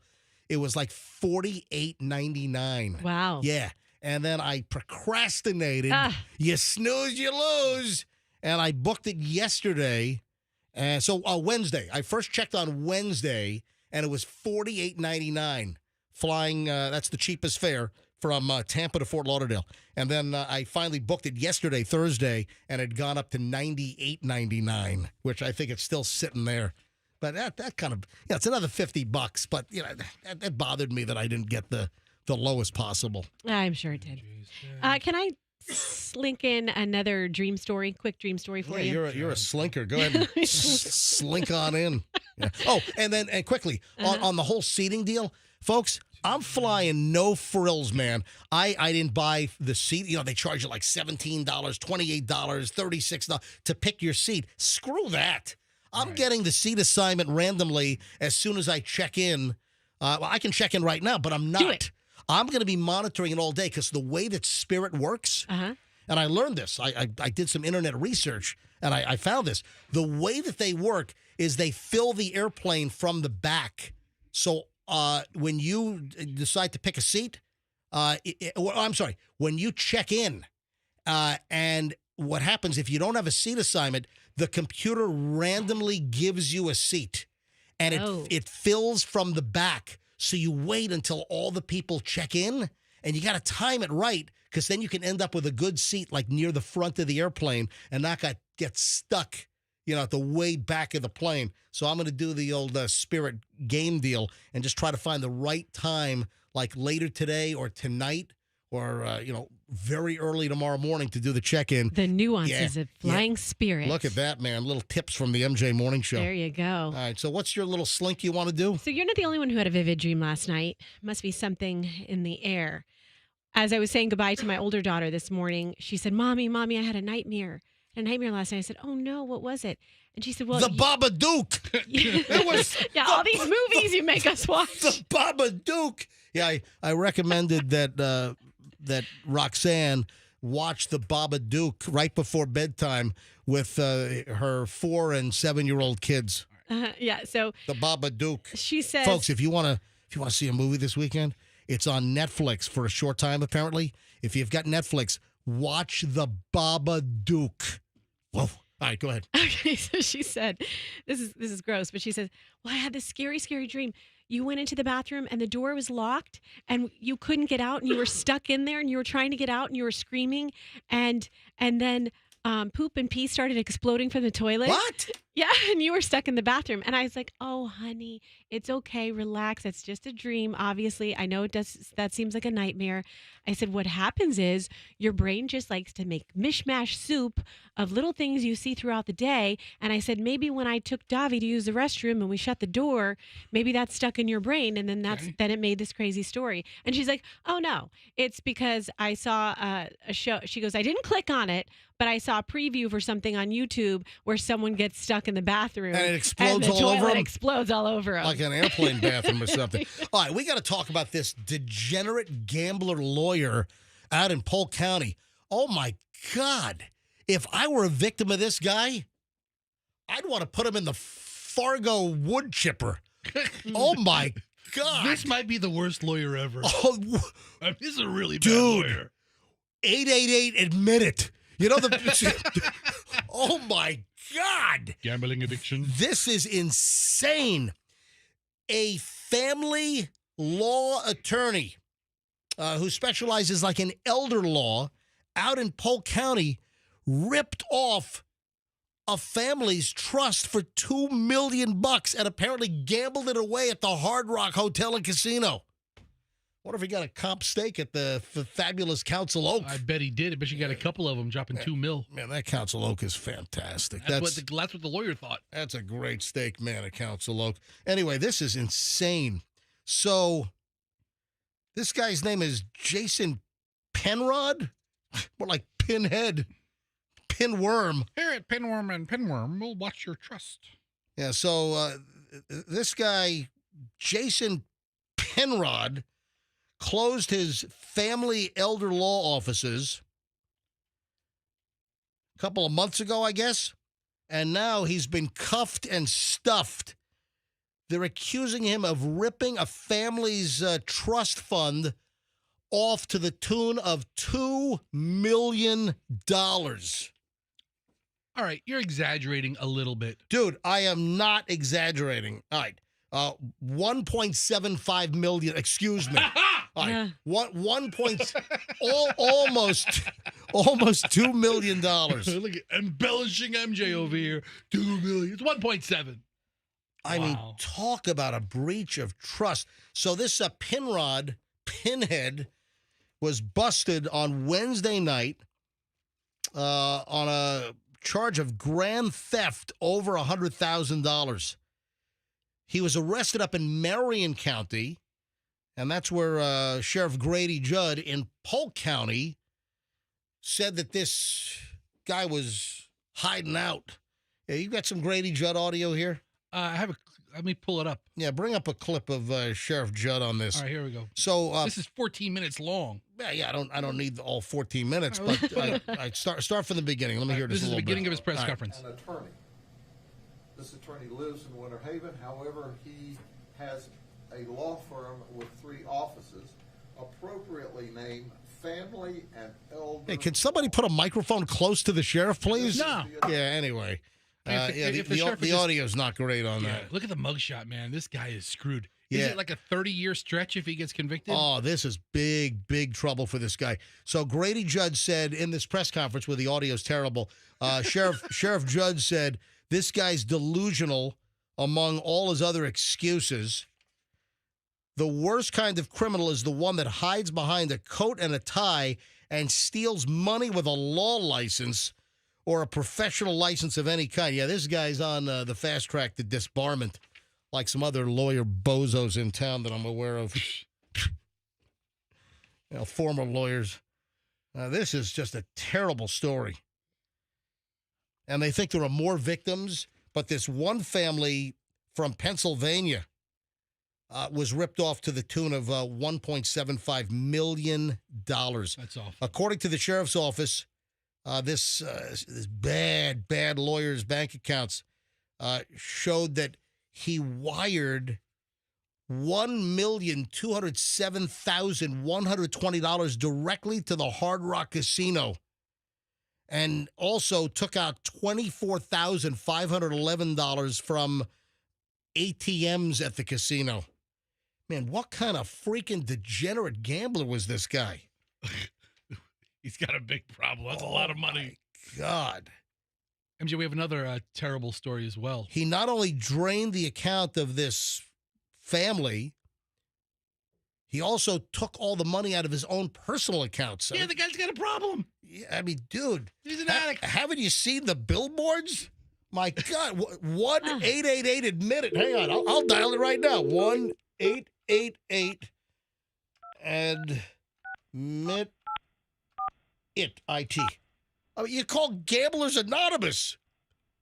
888 Thank you for calling the Council on Compulsive Gambling. Look! If you have a gambling problem, we can help. Yes! To continue in English, press 3. 3! Continue in Again, I want to continue with douchebag. What do I push 5 for that? It's being recorded. Oh, we're being recorded. You can get a live person. Yeah. Yeah. Oh, yeah. I just hung up. It's a helpline. A live person is standing by to pick up. You know what? Should we call back and see if they'll go on with us?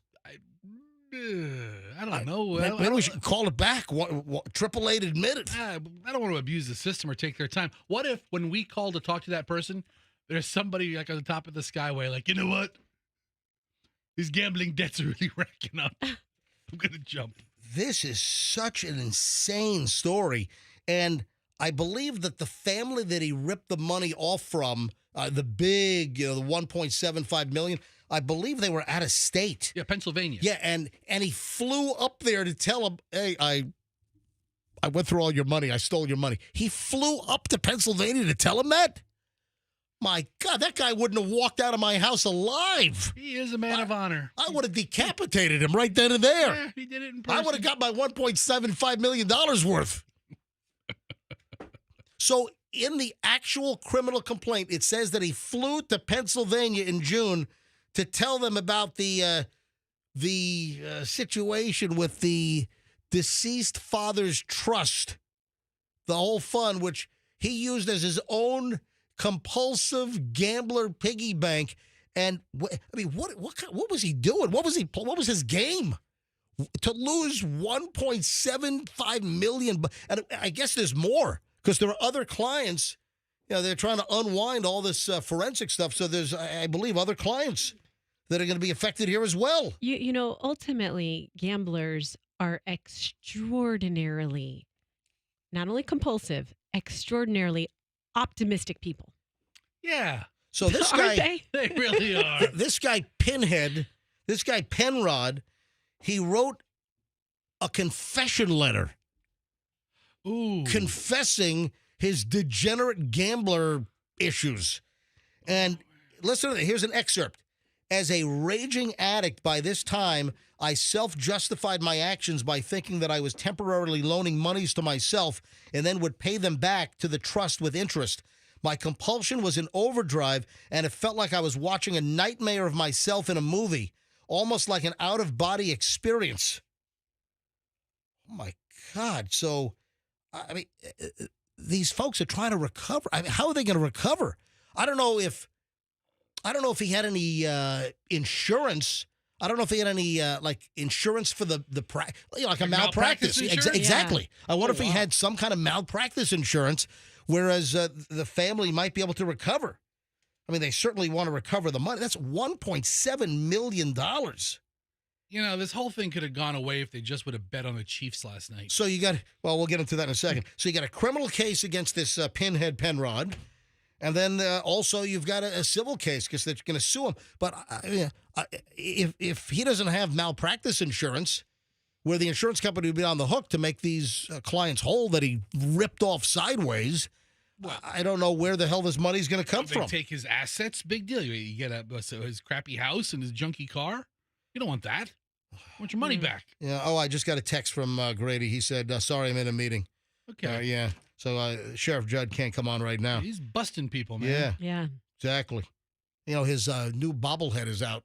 The doll. Oh, yeah? Yeah, and now it's a talking bobblehead. You push the button on the back, and it says Grady Judd stuff. You're going to jail. No, seriously, it's like 30 That's so cool. It's like $30, and all the proceeds go to like his sheriff's charities. Anyway, this is nuts. A degenerate gambler, lawyer who handles wills and trusts, and I mean that's the last thing you want, man. That's not a good thing to have as a gambling problem when you have all this money, in escrow or in these managed funds. Yeah, managed funds. Where right. he had access to all this money, treated it as his little gambler piggy bank. Yeah, 888 admit it. Wow, what a sick story. And speaking of gambling, Fester, do you have any money on the home Kansas City NFL season opener last night on NBC? That's why you're up so late. Oh, first of all, my God, they're like game starts at 8:20. I said, okay, it'll start at 8:30. Right. Do you know it didn't start till 8:45? Yeah, there's like a 25-minute weather delay. Well, that was what they said. I mean, NFL's real hanky on weather. Yeah. If there's lightning within like 5 miles of the stadium, is that okay. I turned it on at 8:20. They'll pause a Buccaneers game if there's lightning. So there was a weather delay. That's what I believe they said. We're starting 20 minutes late because of a weather delay. I only heard it for a second, but yeah, it started super late. Taylor Swift was pissed, and the game went to like 12:15. Yeah, the game was late, and man, it was a pretty good game. Yeah. This is the NFL on the MJ Morning Show. So the Kansas City Chiefs, they won 27-20. Baltimore, man, they had a chance. The last play of the game, the receiver in the end zone for the Ravens, his toe was a half inch over the line. Well, they thought it was a touchdown at first. Oh, it was called touchdown. Yeah, it was a touchdown. And then upon further review, his toe was a half inch over the line, out of bounds. Game over. It's a game of half inches. Chiefs win. Yeah. In this case, it was like a half inch. No, I had to watch to the end. I had a parlay last night, and did you? The parlay was how many times the camera would show Taylor Swift. Oh, gee. Are you serious? The over-under was 11. I saw like a couple of times they showed Taylor Swift. The over-under was 11, and then if it was above or below 1 minute and 20 seconds, and I took the under. So they showed Taylor Swift 12 times. Did they really? For 53 seconds. Oh, my God. So both sides of my parlay won. They showed her 12 times? 12 times. Almost a minute of Taylor Swift screen time? Right, which was the under because the line was a minute 20. Like 1 minute 20 and a half seconds. MJ, have you noticed what's happened here? What's happened We've gone here? from a degenerate gambling story where it's destroyed To someone's Fester, life to a Fester degenerate talking gambler. parlays and teasers. Yeah. And what else you got in your bag of tricks of gambling? Hey, Fester, 1-888 admit it. Listen, you can't. I'm glad you're not a lawyer with family wills and trusts. Oh, I'm glad I'm not either. Yeah. Glad I'm not a cop either. I'd be on the take. No, 12 times they showed Taylor Swift, 53 seconds. I won both sides of that. Also, a big deal out of what Taylor Swift was wearing. Taylor Swift was wearing like knee-high, like suede boots or something. Can you imagine the Taylor Swift foot stink in there? I'd love to find out. Oh, my. Can you imagine her legs all sweaty and... Ugh. She was wearing some kinky boots last night.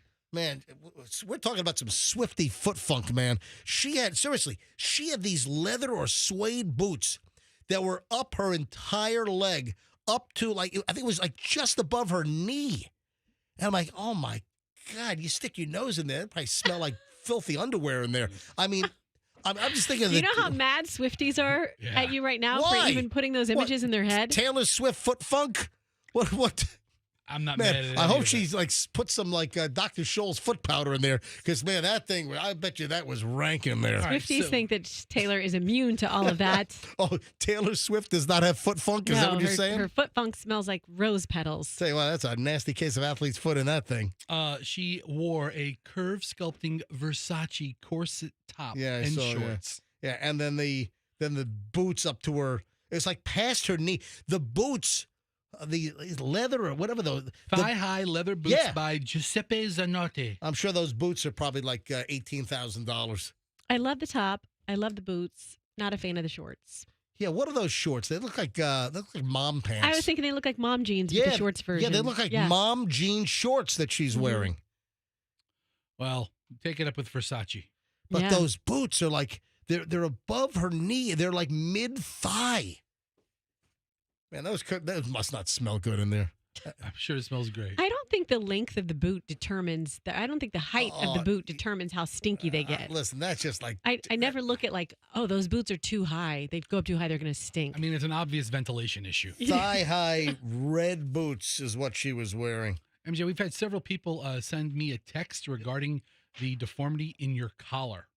What's wrong with my collar? You have one of the sides are flipped up and you look like an idiot. Oh, so people are watching me on MJ TV? Yeah. All right, hang on. So let me fix my...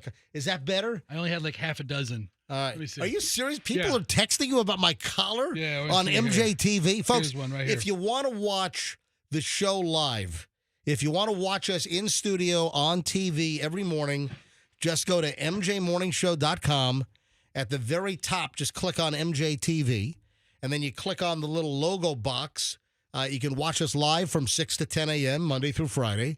And then afterward, all the shows are posted, so you can watch any show you want on demand with our YouTube stream. Yeah. So MJ TV, if you listen to us in the car, if you're listening to us on the regular radio now, hey, later on, see what we look like actually doing the show in the studio right in front of the microphones. Paul in Lakeland. I'm sorry. Paul in Spring Hill. Another guy in Lakeland sent a text also. Okay. He sent me the text originally like at 7:30, and I didn't get to reminding you about your collar, and he's sending me text after text. Do it. Do it now. Remind him now about his collar. He looks like a dolt. So thank you for fixing it to Paul in Spring Hill. Hey, listen to this.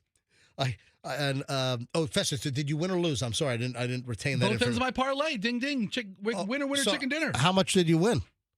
I mean, not as much as this lawyer. Dude, how come on? How much did you win with your Taylor Swift Chiefs parlay? Are they going to cover the tires? You know. First of all, regular sport books don't have these bets. You have to go to some of these sketchy betting sites on the dark web to get the Taylor Swift odds. That's great. Hey, speaking of Taylor Swift, before I move on. they've done the math, and it turns out that Travis Kelce plays better when Taylor Swift is in the house. Yeah, I'm sure he Is it does. like just the caveman mentality? Yeah, let, like me, let me impress the woman. Is that it? Like the peacock feathers, yeah. Yeah. Good for him. If you look at the numbers, the Chiefs win a lot when Taylor Swift is there. Kelce ended up with 89 catches for 1,039 yards and 5 touchdowns with Swift watching him. And when they look at the games that Swift was not at, Travis Kelce did not perform or produce as much as the games where she was there. So, a lot of Chiefs fans were worried that she was just a big giant distraction. And remember, I was out there. I was out last October in Kansas City. I flew into Kansas City because I had to shoot some a TV thing in Topeka, Kansas. And the car service that picked me up, I was like, hey, so what about this Taylor Swift thing with your Chiefs?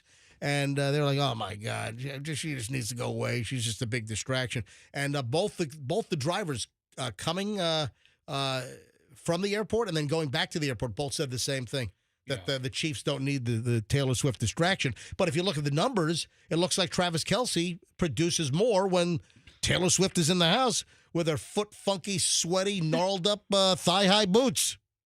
Yeah, that's why they're drivers. With fungus inside. That's why they drive like She's cars. got Taylor Swift foot fungus. Not football coaches. And then I guess people were looking at Travis Kelce's new haircut, and it looks like Mo from the Three Stooges. Dude, he had the Mo haircut and the biggest porn stash yesterday. He looked great. I was laughing my head off when I saw him. Oh, man. I tuned in right before the national anthem, so I'm watching it, and it kind of went to him. I'm like, look at that mustache. I told a story about, I don't know, half an hour ago, 40 minutes ago, about this insane dream that I had.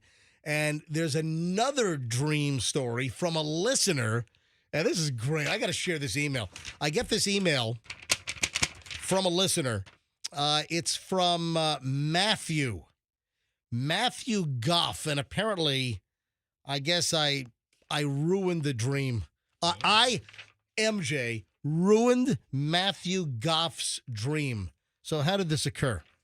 Let me share this email with you. This came in earlier this week. MJ, you ruined what could have been the best dream I've had in a long time. I dreamed I was having lunch with a bunch of good friends that I haven't seen in years. We were even having a birthday party for one of them. He was talking about how neat looking her cake was and how much she loved it. We were having a really, really good time until you, MJ, sat down at our table and started talking about the cake girl. You said the cake girl makes such extravagant creations, it will put ordinary cakes to shame. And that's when my friend started crying because she only got an ordinary cake. She ran off crying. I turned to you in my dream to ask how much the cake girl pay you to make people cry. Yeah, right? I mean, that is a little. That's funny. I mean, two things can be true at once. I mean, it was a little mean, but she does make amazing cakes. In the dream, the guy says, MJ, how much do you pay the cake girl to make people cry? A few minutes later, I woke up and realized I'd been listening to you on the radio because the alarm clock had just turned the radio on in the middle of the best dream I've had in a while until you showed up and made my friend run off and cry with your cake girl cake. Oh, well, the dream was entertaining anyway. From Matthew Goff. Thank you, Matthew. And you know what that's like? So I would imagine the alarm had gone off and we were playing. And haven't you had that happen where you? Oh, yeah. Where you incorporate stuff? I mean, that's happening in real life. You incorporate it into your head. I think one of the biggest things is when, and I've had this before, is your alarm goes off and then you start dreaming about your alarm and then you don't wake up because you think that the actual real alarm is actually in the dream. Yeah. And that's happened to me, a handful of times over my lifetime so far, where the alarm then gets worked into a dream and you don't wake up because you're like, I don't need to wake up. That's not the real alarm. That's the alarm in the dream. Right. But, it really is the real alarm going off. Anyway, I thought that was pretty funny. Did you ever see the movie Masterminds? Who was in it? It sounds familiar. Zach Galifianakis and Kristen Wiig. That was a robbery movie, right? Yeah. Owen. Who's the guy with the messed up nose? Owen Wilson. Jason Sudeikis is in the movie.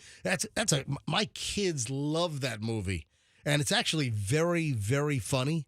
And it's based on a true story where they plot a theft of a massive amount of money, millions, from their armored car facility. Was it over like a holiday weekend or something? But it was based on a real story.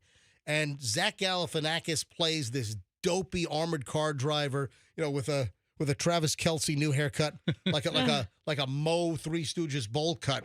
Well, the reason why I'm bringing this up, Masterminds was hysterical. And listen, I don't like really dumb, stupid. This is actually pretty funny. And my kids loved it. There's a scene where Zach Galifianakis, he's driving his car, and I guess the door is off his car.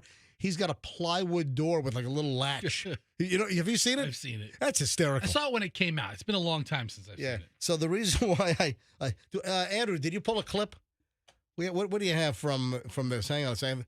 Yeah. Oh, Andrew pulled something from, and there's a reason why. Because there's like a local Masterminds moron that just got popped. An employee for a local armored car company. A fortune is missing from a regional bank. Police are calling it one of the largest cash heists ever on American soil.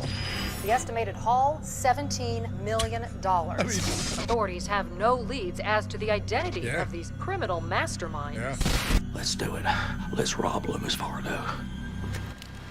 Let's rob Loomis Fargo. My name is David Gant. I always felt I was destined for a life of adventure. It didn't quite pan out that way. Then one day, I met Miss Kelly Campbell. Kelly tells me y'all work together over at Loomis. That strikes me as an incredible opportunity. Yeah. You're talking about robbing a bank. Yeah. So instead of the beginning. My name is David Gant. Yeah. Instead of my name is David Gant, my name is Ronnie Campbell, 24 at Clearwater. You know what? It rolls right off. my name is Ronnie Copeland of Clearwater. It does. Let me tell you what we're going to do. We're going to rob Garda. You've seen Garda. Yeah. Oh, yeah. I think Publix uses Garda. Okay. I think I see the Garda trucks at Publix. I see you've got the Brinks trucks, and, Garda, Garda, is one of the armored car companies. Oh, wasn't it Garda that got hit over a holiday weekend, like in the last year? And like tens of millions was ripped off out in California. Oh, I don't think they've ever made an arrest in that. That was enough. All right, find that story, and we'll get to that in a second. But here's what happened locally. A Garda World employee started skimming off the bags of cash that I guess he was delivering. He was taking money out of some of the bags. Yeah, I got a arrest report here from the Pinellas Park Police Department. And this genius, this Zach Galifianakis wannabe, he ripped off these bags of cash throughout the summer. As Ronnie Copeland, 24 years old from Clearwater, was working as a employee for Garda. So he was just taking a fistful out of each bag? Yeah, he was taking money out of bags. I guess they nailed it down to 4 bags, 4 occasions, to the tune of $69,702. Yeah, hey, hit pause on that. Yeah, I got it. Hit pause on that. That's a lot of money. He would reseal the bags with super glue, and they found him in possession of super. So he'd open up the seals on the bag, and he would take out the cash. So he ripped off allegedly $69,702, and then he would have super glue to glue the bags back shut to try to suggest they were never tampered with. Oh, must have been a count error. I mean, and finally they were able to put 2 and 2 together. So this happened on June 13th, July 11th, August 2nd, August 15th. You know what he did there? This is what happened. Listen, as far as MJ detective goes, so he did it on June 13th. All right, let me do it on June 13th. Let me see what happens. Oh, no, nothing's going on. Waited a couple of months? He waited a month and then did it again a month later on July 11th. Oh, nothing happened. So then he does it again on August 2nd, and then he gets greedy and does it again just 2 weeks later on August 15th. for a total of $69,000. The secret in the sauce was to wait a whole month. Yeah, he's been hit with 4 counts of grand theft. They've got him sitting in the Pinellas County Jail right now with no bond. I got mastermind moron over here. Like he's not going to get caught. Yeah, right. What a dope. Was this Garda? Oh, he was. It was out in California. All right, Fester, this is what, from the CBS Evening News with Nora O'Donnell? Is that her? Yeah. She's gone. Oh. Well, not yet, but her tenure as the anchor on the CBS Evening News It's coming to a close. is going to be done. They're putting on a whole new CBS Evening News come the fall. Whole new newscast. Yeah, I think they're going to try to reinvent because CBS has been number 3 behind ABC and NBC for years, and whatever they do doesn't seem to work. So I think they're going back to a multi-anchor news show, and they got a whole big revamp, rework. All right, listen, I'm fascinated by this. It's like the Goodfellas scene, with 6 million, 7 million. No one knows how much was taken with the big Lufthansa heist at JFK. Jimmy! Little recreation from Goodfellas. Thank you very much. You're fascinated by this just so you can play that. Let's be honest. What, the The News Watch never stops. You give us 22 minutes, we'll give you the world. 77 degrees in Midtown right now. All right, so play this audio. I want to hear this from the Garda World heist, and they still have not made an arrest. And I remember, but it was a lot of money, though. Oh, this was like $30 million. All right, listen to this. Man, Garda World's having a bad year. $30 million heist out in L.A., and then $69,000 here in Pinellas Park. This Pinellas Park guy, he's small potatoes. I don't care about him. Tonight, what is now considered one of the largest cash heists in Los Angeles history. Listen. Thieves walking away with up to $30 million in a story that sounds like a Hollywood movie. Yep. CBS's Elise Preston reports that authorities are baffled. Baffled! In a promotional video, security firm Garda World says, "We earn our reputation by earning your trust." Who violated that trust is still a mystery. CBS News confirms the theft of up to $30 million appears to have been a sophisticated operation. Oh, yeah. It's never a mystery in the movies. $150 million without breaking a sweat. But for this real That's life Oceans. heist, a law enforcement source says thieves came in through the roof without triggering alarms No on alarm. Easter Sunday. Hey. One employee spoke anonymously. They check to make sure that the alarm is set up. So, just to think that they were able to go through the security system. How do you have tens and tens of millions of dollars in a facility and the roof is not alarmed? You can just go in. They don't have any perimeter security on the roof? Right? No motion detectors inside the place. What the hell? And folks, to this day, there is no arrest at all. I remember hearing shortly after the heist that there must have been such a cold trail of nothing that they even said early on, we may never solve this crime.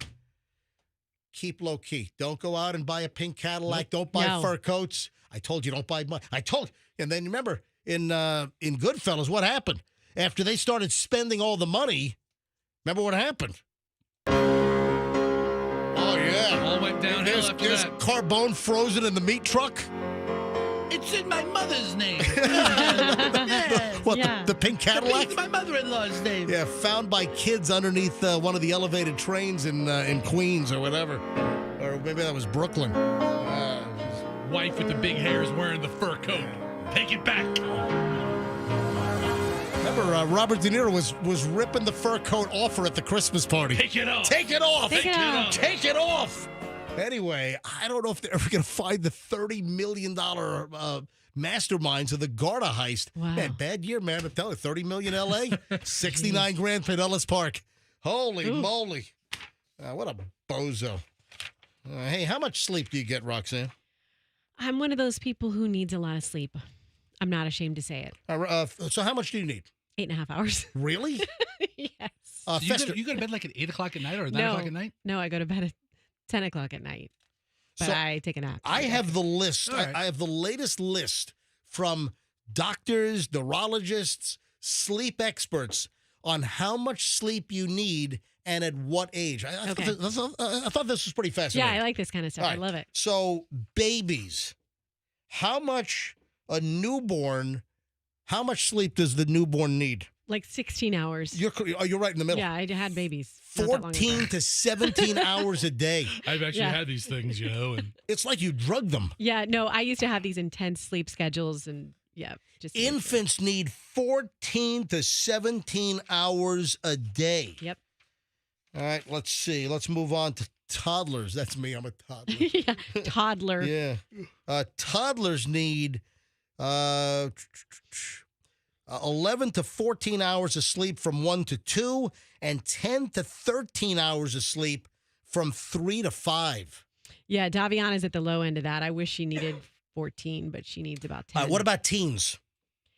Teens, this is a tricky one. It's like they still need sleep, but they don't get it because they stay up late. I think they need a lot, but they've shifted their What do you think schedule. the number is? Okay, let's give them 10 hours. Yeah, you're right. That's the upper end. So teens, it is recommended they get 8 to 10 hours of sleep a night. And a lot of teens just don't get that. They don't. No. Well, with the video games, with the cell phones, the texting, right? The social media, the doom scrolling, all that crap. And then adults. When we reach adulthood, sleep is more maintenance than for growth support. A lot of the long sleep needed for younger, it's growth support. It's as you grow, you need additional sleep. Daviana's been complaining so much about her legs hurt. My legs hurt. And I rub them, but those growing pains, they're real. Because then we measured her, and she's grown like 1.5 inches since last year. So it does hurt. And what made me think of that is you needed to sleep a lot more when you're growing. So adults, it totally varies on how much sleep that you need. And your mileage will vary. Some people can operate on 4 to 5 hours. Some need a full 8 hours. You said, so you're telling me that you had 8.5 hours of sleep yesterday? When you add it all up, yes. Well, yesterday was weird. I didn't nap, and I went to bed about 8:30. Yeah, you're just exhausted at the end of the day. So you probably got 8 hours between. 8 hours. I got about 8 hours, yeah. And then by the time you're a senior citizen, the body crave, it changes, and there's a crave for an earlier bedtime and an earlier wake up for like senior citizens if you just want to use like 65 plus. So we're ahead of the curve on that because we're that early bedtime and early wake up here. But for seniors, they say, and listen, adults as well. So adults and seniors. Now, an adult might have a different wake up and sleep pattern, meaning the seniors want to go to bed earlier, wake up earlier, but still it's recommended that it's still 7 to 8 hours of sleep. Wow. Which I don't get that. That's all crap. I mean, come on, give me 3 hours, a cup of coffee, an Adderall, and a bump, and I'm good. I'm good for 2 days. Hey, what time of the day and what day of the week? Really? Really? They're jokes. Just jokes, people. They're just jokes. Some Adderall and some coffee? Oh, he added some more to it than that. And the bump. What are you chopping up Adderall and snorting it? No, the Adderall you take in pill form. The bump is something else. Meth. Oh. I knew a guy that was awake for a week one time on that stuff. Oh, jeez, we stop it. We do not condone that. I don't need no sleep. No, we don't. What are you talking about, Fester? Cocaine's a hell of a drug. I feel great. Yeah. Let's do a show. Oh, jeez. All right, so I guess it's been determined what time and day of the week most people get it on. Oh, ho, ho. Oh. I've been really trying. Oh, yeah. Trying to hold back this feeling. So we all think of Wednesday as hump day, but that's not the case, all right? Wednesday, come on, baby. So do you know what ground zero is? Where most people get it on. Sexy time. What day of the week and what time? And I don't know. And by the way, it's narrowed down to the exact hour and minute. Oh, man. Okay, I'm going to say Tuesday at 3 o'clock, 3:30. Tuesday at 3:30 in the afternoon? No, in the morning. No, in the afternoon. In the afternoon. That's incorrect. Fester? Well, that's what it is in my household. What do you think it is? When do most people... Don't call Roxanne at 3:30 on a Tuesday. When do most people get busy? At this exact date and time, or day of the week and time, this is when allegedly more people get it on. Like what? Saturday at 11:15 p.m.?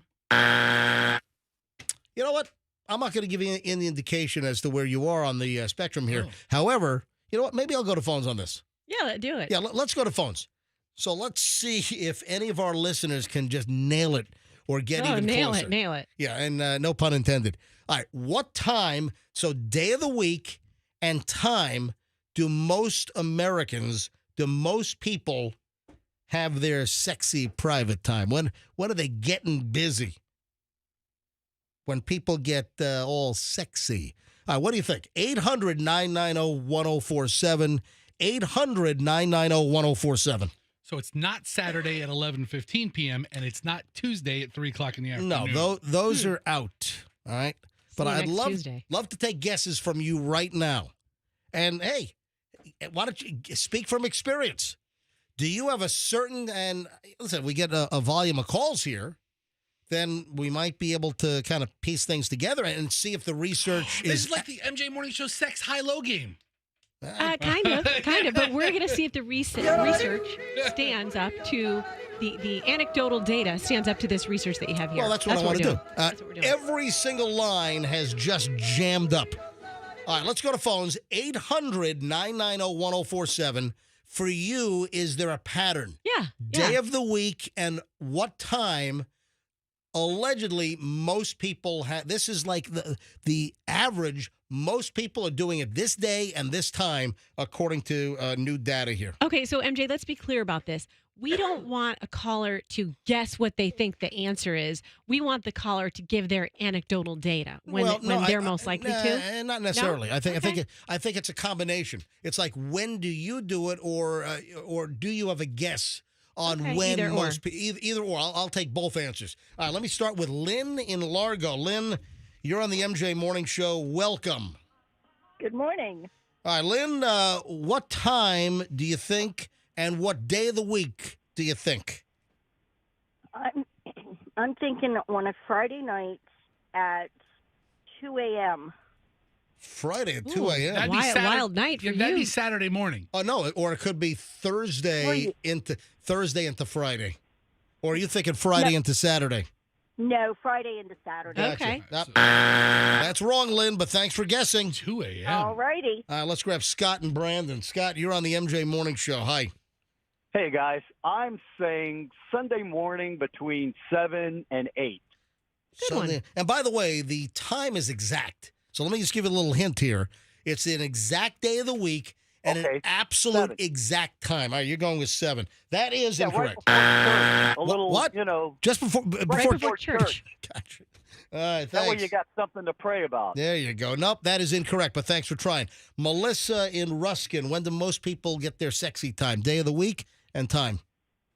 I'm going to say Sunday night between 9 and 10. Oh, man, don't bug me then. Yeah. I got to think about the week ahead. No. Nope, that is incorrect, but thanks for guessing, Melissa. Lisa in Tampa. Lisa, what time do you think people are getting it on? I'm going to say Sunday morning, 10 a.m. Wow, a lot of Sunday mornings here. That is incorrect, but thanks for trying. Opens up a line. Every line, as soon as a line drops, it fills back up. And we've hit a chord on this one. Yeah. 800-990-1047. 800-990-1047. Mark is in Dade City. Mark, MJ Morning Show. Hi. Hey, how you doing? Well, what time, what day? I was going to say Thursday at 7:15. Thursday, 7:15. That's right in the middle of Wheel of Fortune. Yeah, no kidding. Yeah. Well, are 7:15 in the morning or at night? No, at night. Yeah, no, at night. Okay. Yeah, that's prime access. Incorrect, but thanks for guessing. Sheila in Port Richey. Sheila, what time, what day? Hi, I'm thinking Saturday morning, about 8 o'clock. Saturday, 8 a.m. That is incorrect. Oh. Wow. Thank you for trying, though. Rebecca in Valrico. When do you think most people are getting busy? I think Thursday night at 8 p.m. That's when football's on. Maybe not. Yeah, that would have been the Chiefs and the Yeah. Ravens last night. Nope, incorrect, but thanks for But guessing. Good guess. Every single line. 800-990-1047. You know what? The minute a line clears, it's ringing again. I'm learning that people like that you have your own day and time. Yeah. You've got your own special thing. Mary in Riverview. Hi, Mary. Hey, good morning. Hey, Mary. What do you For think? me, I'm in my 70s, and it's every Saturday and Sunday at 2:30 in the afternoon. Saturday and Sunday. Perfect. Why 2:30 in the afternoon? A nice matinee. Yeah. It just works. It's before baseball. It's usually a halftime between Florida State or something. Wow. But it just works for us. How old did you say you were? 70s. 70. So that'd 70. be like an early bird special. Well, I call it happy hour. No, there you go. Thank you. Appreciate the call. Debbie and Pinellas Park. No one's gotten close, really. Debbie, hi. You're on the MJ Morning Show. Hey, good morning. How about Sunday at 10 o'clock, Sunday morning? Sunday, 10 a.m. That's the second Sunday, 10 a.m. guess. That is incorrect, but thanks for trying. Marino in Wesley Chapel. I'm going to give away the answer here in a few minutes. Marina, go ahead. I would say Monday at 5. Monday at 5 p.m.? People are still at work. Hey, right after work. So maybe you're getting it on with the cleaning lady like Costanza. Remember that episode?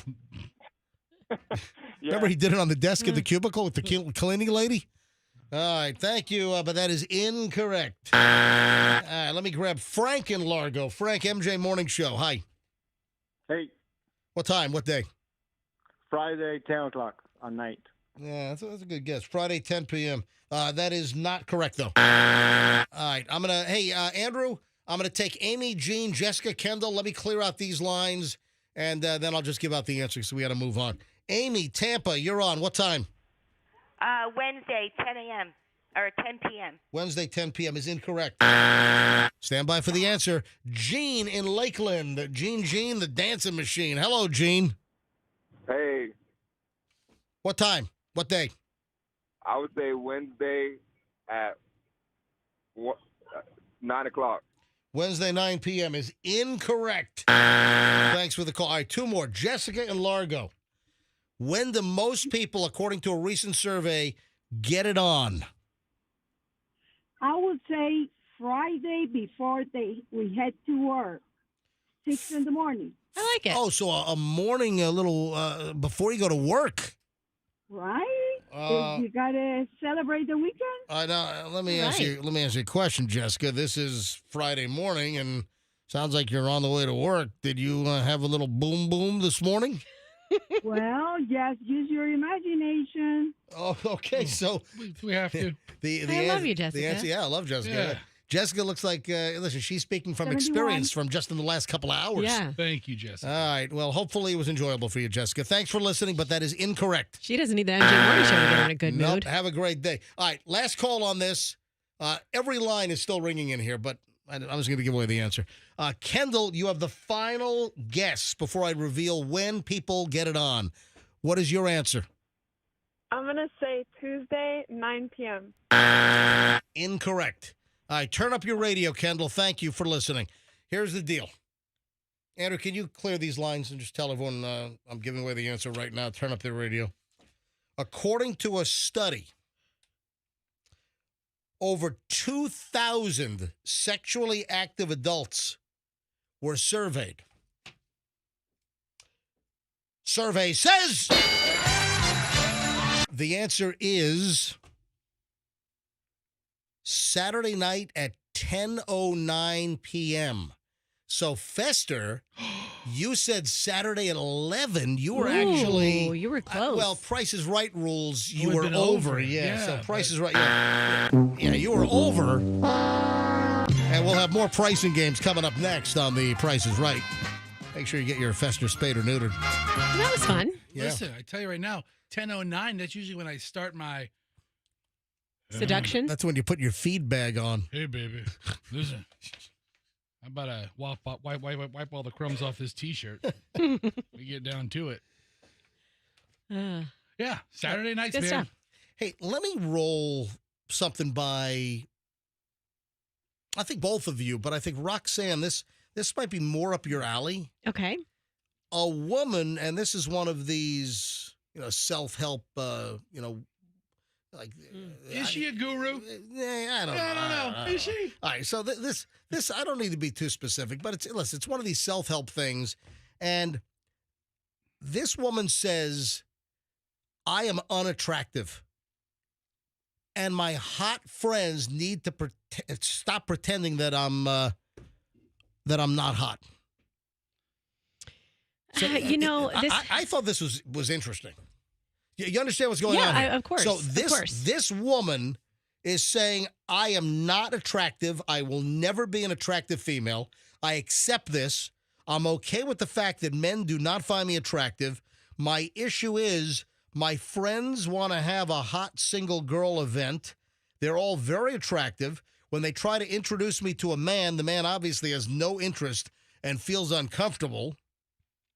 This is like a Three Billy Goats Gruff kind of deal here. How do I politely tell my girlfriends, stop trying to be a wingman. Stop trying to pretend I'm attractive. I am not. Okay, so that's a deeper issue. I thought it was just like, at first I was just picturing they're all hanging around each other and the other girls, the quote hot girls are like, oh, you look beautiful, babe. You're hot. You're smoking hot. Oh, let me give you a fire on your photo on IG. Let me give you a heart face. Like, okay, I thought that's what the angle was, but she legit just doesn't want them to try to introduce her anymore. Well, she just wants her hot, attractive friends to quit pretending she's attractive, and she's flat out saying, I'm not. I'm ugly. I'm fugly. You know what? Maybe that is making her attractive. Because we always talk about there are things you can be a classically good-looking person for whatever the times dictate that is. The facial features and whatnot. Well, like the very, very pale women back in Elizabethan there times. you go, with the corsets yes, what exactly. times call for. Yes, and the shoes, the feet scrunched in the tiny shoes. No, but I think that what she probably does have a hotness to her because it sounds like she don't give a what. So maybe her friends look at her, they love her, and they're like, come on, girl, you're hot. Come on. I mean, I've said this numerous times.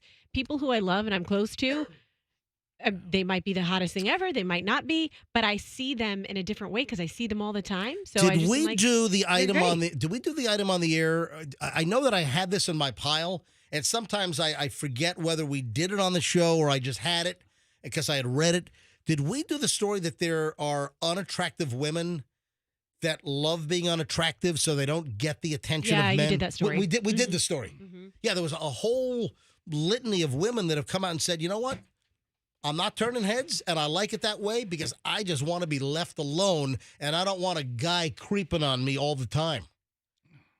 What if this woman who wrote this really is a good-looking person and she just has really, really, really low self-esteem and her friends aren't BSing her? I have an update, ladies and gentlemen, on sensitivity training. We have to go to that. Yeah. Oh. Which one are you What's going the update? to? The first one or I the haven't second decided yet, so it's... Oh, so you are going. Jeez. Let me tell you what I found out. Folks, we brought this up on yesterday's show, right? one? Yes. Yeah. Yesterday's show, I brought this up. What time is it? 7:30, 8 o'clock? It was earlier in the show. Yeah. So yesterday, I mentioned an email that I had gotten. Let me go back. Let me go to my company email. I really don't use my company. And in fact, it's a shocker that I saw this because I don't really pay attention to the company email much. But I did get this. Oh, I know why. Because Rick, our operations manager, he knows I don't look at the company email, so he cut and pasted this and sent it to my Gmail account. All right, so I get this. Good afternoon. Shortly, you'll receive invitations to virtual sensitivity training sessions via Zoom. These important and informative sessions will be hosted by Deb Barrett. Who the F is Deb Barrett? You don't know about Deb Barrett? Deb Barrett. I don't know who Deb Barrett is. She making 50 cals? I don't know. Anyway, for your convenience, we're scheduling 2 sessions and allowing you to attend the one that best fits your schedule. There is no need to attend both. Oh, my God. I just can't get enough of this sensitivity training. I want to go to both sessions. Give me more sensitivity training. All right. Well, I have some insight. I'll get to that in just a second. So all program directors and on-air talent, which, we're all considered on-air talent. We all have to go to this. but it's like the office. So what's going on here? So none of the salespeople, none of the sales assistants, none of the support staff. It's only like the people associated with on air. Roxanne, did you complain about me? Always. Yeah. Anyway, here's what I found out. Why, for the first time in the nearly 4 years that I've been working for this company, why out of nowhere is there this urgent sensitivity training? Session 1 is going to be Thursday, September 12th from 2 to 3 p.m. Yeah, that's what I want to do at 2 to 3 p.m. is on a Thursday, is go online and have to watch some lady named Deb Barrett told me not to pull my wang out in the middle of the studio or something. Anyway, so that's then the second session is a week later on Thursday the 19th from 10:30 to 11:30. So it's a 1-hour sensitivity training. So here's what I found out. Oh, it's an allergy sensitivity training. It's a food sensitivity. No, it's not. Now, Is that what you found out? Guess what I found out? What? Something happened in another market. Duh. Dun, dun, dun. Yeah. So something happened in one of our other markets, which, some doofus spoiled it for everyone, and now we got to take an hour out of our day for sensitivity training because, I don't know, someone couldn't keep it in their pants, or I don't know. I have no idea what happened. Well, I mean, sensitivity is a really broad thing. It is. So I'm hoping to kind of narrow it down and get some more intel on what market and what happened. But something happened where every single DJ or air personality in the entire company has got to take sensitivity training because something happened in another one of our markets at some radio station. So don't confuse sensitivity training with like sexual harassment in the workplace. Yeah, I think they're different things. I think they're listen, very different. I think there's a lot of overlap there, man. I think there's a lot of commonality. But I also think they're very exclusive, you short little brat. You see, that's where sensitivity training would have come in handy. Yeah, because that was verbal and offensive. Hey, I'm gonna ambush Ron DeCastro, our market manager. That short little brat. Hey, let me call him up real quick and see if he knows what he must know. I'm sure he's, as a general manager in the company, and he's like a regional vice president. He got a promotion. He did. Yeah, I don't think he got any. I don't think he got any more money, but I think he's got more work. Which is pretty much, that's the state of that's par for the industry. course. Yeah, exactly. God, we got good news and bad news. One. Fancier title, same pay. Place to work. And I'm calling up Ron DeCastro, our market manager. Let me see if he'll shed some insight. But something happened that we all have to do sensitivity training now. All right, 8:50 at the MJ Morning Show. Is he going to be in a sales meeting? Hello. Ron DeCastro. Hey, it's the MJ Morning Show calling you. How you doing? I'm wonderful. How are you doing? I'm doing fine. Hey, do you have to take the sensitivity training next week? I don't have to, but I am. Oh, you are? So you're going to voluntarily? I'm voluntarily taking the sensitivity training. Absolutely. All right, so Ron, it's not like me to put you on the spot and ask you something, out of whack.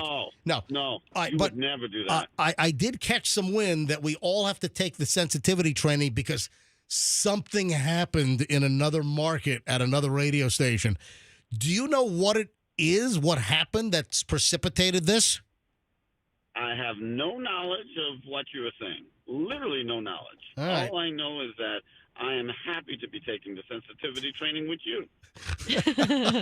He's going to be in your class. Make sure you ask all the right questions, MJ. And Ron, who the hell is Deb Barrett? Oh, Deb Barrett is awesome. She works for us. She's worked for some big companies. She's fantastic. One of my favorite people in the company. Oh, so she does work for. I've been here 4 years. I never heard of Deb Barrett. Yeah, she's a consultant, so she actually doesn't work for us, but with us. She's a contractor. Phenomenal. Okay. All right. Phenomenal. All right. So she's going to teach us. She's going to teach MJ how to be more sensitive. Well, I'm going to have after-class training for you specifically. So. All right. Hey, Ron, There's going to be a pop quiz for you after. Poke around and find out what happened. Who did something really bad at the whole freaking company? All the air staff has got to take sensitivity training now. Roxanne, do you want to fess up right now? Or? Oh, you joker. All right. Well, thanks, bud. Have a good weekend. Okay, talk to you soon. All right, let's bring Froggy back. All right, 8:52 at the MJ Morning Show. Yeah, something happened. I'm gonna find out. Even if it was just a verbal altercation to where a lot of very terse words were said to where that really were offensive to people. I'm probably gonna get talked to about this. Like, we're all laughing. It's all fun and games until I get in trouble. I was gonna say to you before you went into. I heard what happened. Yeah. I was like, is it really what you want to say on air? Well, listen, I'm probably going to get talked to. MJ, please don't make a mockery out of this. Please. My guess is that maybe something happened and they're trying to thwart or ward off any legal issues by saying, hey, we proactively made the entire company take sensitivity training, on the programming side. Maybe, listen, I'm probably going to get talked to about, hey, MJ, we shouldn't be talking about this. You're probably going to need to stop talking right now. Stop talking. By who? You know me. Keep it going. What are they going to do? 8:53 at the MJ Morning Show. The 9 o'clock MJ Morning Show hour commences next. Hey, let's pull the rug out and let's peel the curtain back even further regarding these dopey, stupid social media influencers. I've got a couple of interesting things we'll get to in just a couple of minutes. Oh, man. You want to talk about a really bad wedding situation? Man, bad groom. Bad groom. What happened? Yeah, well, you'll find out next. Hang on a minute. All right, we're loaded. I can't even scratch the start. I don't want to waste time. But the 9 o'clock hour starts next, and you don't want to miss any of it here on the MJ Morning Show on Q105. Hey.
It is 9:02 at the MJ Morning Show. I got it. Got what?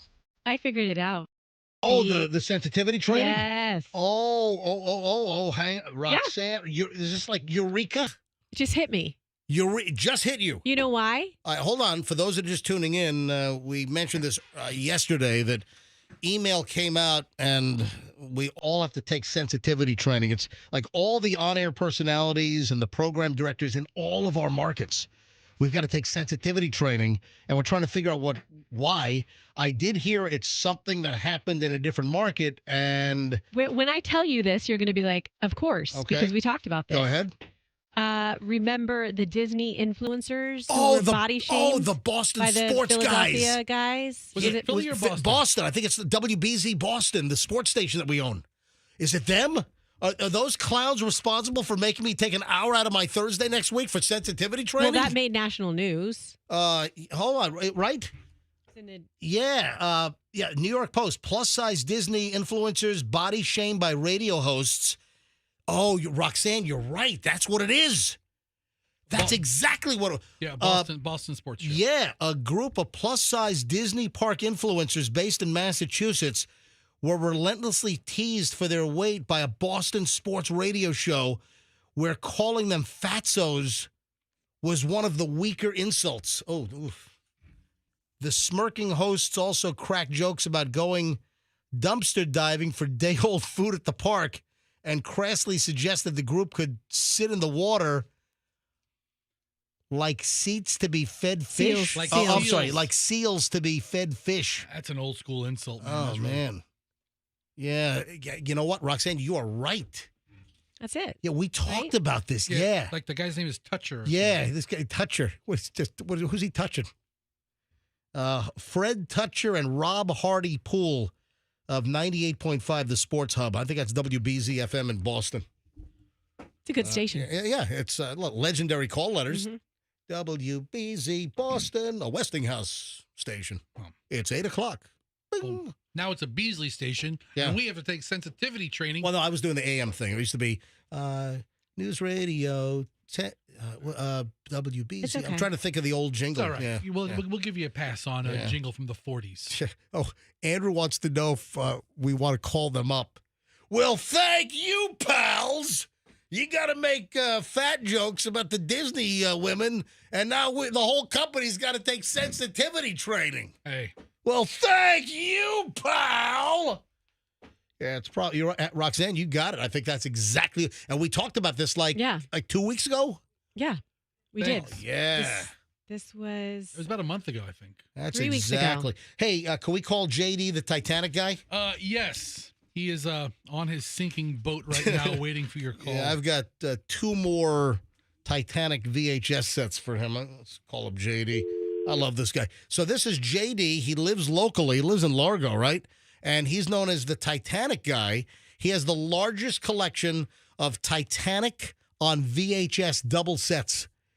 Last we knew he had like 3,000. I think he had just cracked 3,000. So he's probably going to be at what, 3,100, 3,200 maybe? I can only hope. Let me dial him up. This guy's a character. Also, I want to get his take on the railing collapsing. I'm sure he's distraught over that.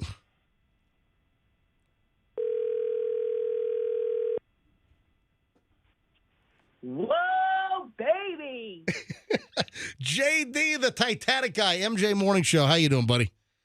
Oh, yes. What is going on? All right, how many copies now? Have you gone over 3,000? 3,372 copies of T on V. Titanic on VHS, baby. Hey, guess what? Well, hold on. What's that number? 3,000? 3,372 copies. Guess what? I'm here to tell you it is now 3,374 copies. I have 2 more right here. Are you kidding me? I'm not. Hey, if you want to turn on MJTV right now, I'm holding both. You can hear that VHS shuffle in the box. I've got two copies of Titanic on VHS for you.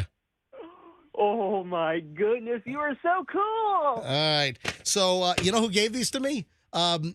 Luigi, the chef, the owner of Trattoria Pasquale, gave these to me. I went to his big night dinner on Wednesday night on West Shore in South Tampa. I went with Michelle and Chloe, and after dinner, he brings these out and said, "Hey, I've got 2 more copies of Titanic for your Titanic guy." So thank Luigi, JD. Thank you so much, Luigi. I love this guy. All right. So on a serious note, and I know you saw this, what are your thoughts about the railing on the bow of the Titanic collapsing into the sand? It's a tough situation. You know, it is just going away, but it's not going away. Like Titanic on VHS, that's here to stay, baby. Oh, 26 years, September 1st, 1998. It's been 26 years of T on V. And that's not going away. Oh, no, baby. That's here to stay. Well, hold on a minute. JD, you know the date the Titanic came out on VHS? Oh, come on. I'm the Titanic on VHS guy. It was what, September what? September 1st, 1998. Oh, we just had... voyage home. Yeah, we just had the anniversary. Well, did you do something special that day? Oh, yes. We went to a parade. We had a party. We were just having the greatest time watching Titanic on VHS. Love it. All right. JD, if you want to swing by, or we ought to have you in this. It's been a while, so why don't you make plans with Fester to swing by live, okay? Sounds good to me. And if folks want to send you their copy of Titanic on VHS, the double set, they can get your address where? Oh, it is on all of my socials, right in the bio. Super easy to find, and I love Titanic. And your social media, again, give us your name on social. Titanic Fan 97. Titanic Fan 97 on all socials, and then his address is there so you can mail him a copy of your double VHS Titanic. JD, have a great weekend. You have any moving plans? What are you going to watch this weekend? Titanic on VHS. All right, man. Have a good one. Titanic. So, all right. So MJ. This guy's a wound trip. up today. I love it. He's the best. All right, so your friend Luigi. Yeah, Luigi. Gave you the VHS. He did. He got him at I found him at Goodwill or at the Salvation Army. Did you know there was a person named Luigi who went down the Titanic? Oh my! He was a restaurateur. Yeah, a restaurateur named Luigi. Luigi Gotti went down on the boat. I looked up people named Luigi who went down on the Titanic. One guy pops up. Gaspare Antonio Pietro Luigi Gotti. He's Irish. He was born 3 January 1875, and guess what day he died? Sometime in April 1912? 15 April 1912. That's when the Titanic went down. Was an Italian businessman and restaurateur, best known as the manager of the a la carte restaurant. Oh, he was the restaurant manager of one of the restaurants on board the Titanic. Oh, he was a worker. There's no way he got on a boat. I wonder if they had the supplemental crap back then. You know, the food's included, and then if you want to go to the fancy schmancy restaurant on board the ship, you got to pay the supplement, right? Yeah. Well, the seafood at the captain's dinner was a little too real. Oh, hey, this is a bad groom. Yeah, this'll put a little damper on the wedding. A Michigan man is facing up to life in prison. If you're the groom, that's not good for the bride. If you're about to face life in prison. A Michigan man faces up to life in prison, got into an argument at his wedding last weekend in Flint. And things didn't turn out very well. According to the Flint Police Department up in Michigan, 29-year-old Terry Taylor Jr. was hit by a large SUV around 8 p.m. on August 30th and later died from his injuries. Investigators say the incident happened at a wedding where Taylor was a groomsman. The groom, 22-year-old James Shira, was allegedly behind the wheel and intentionally struck Taylor at a high rate of speed.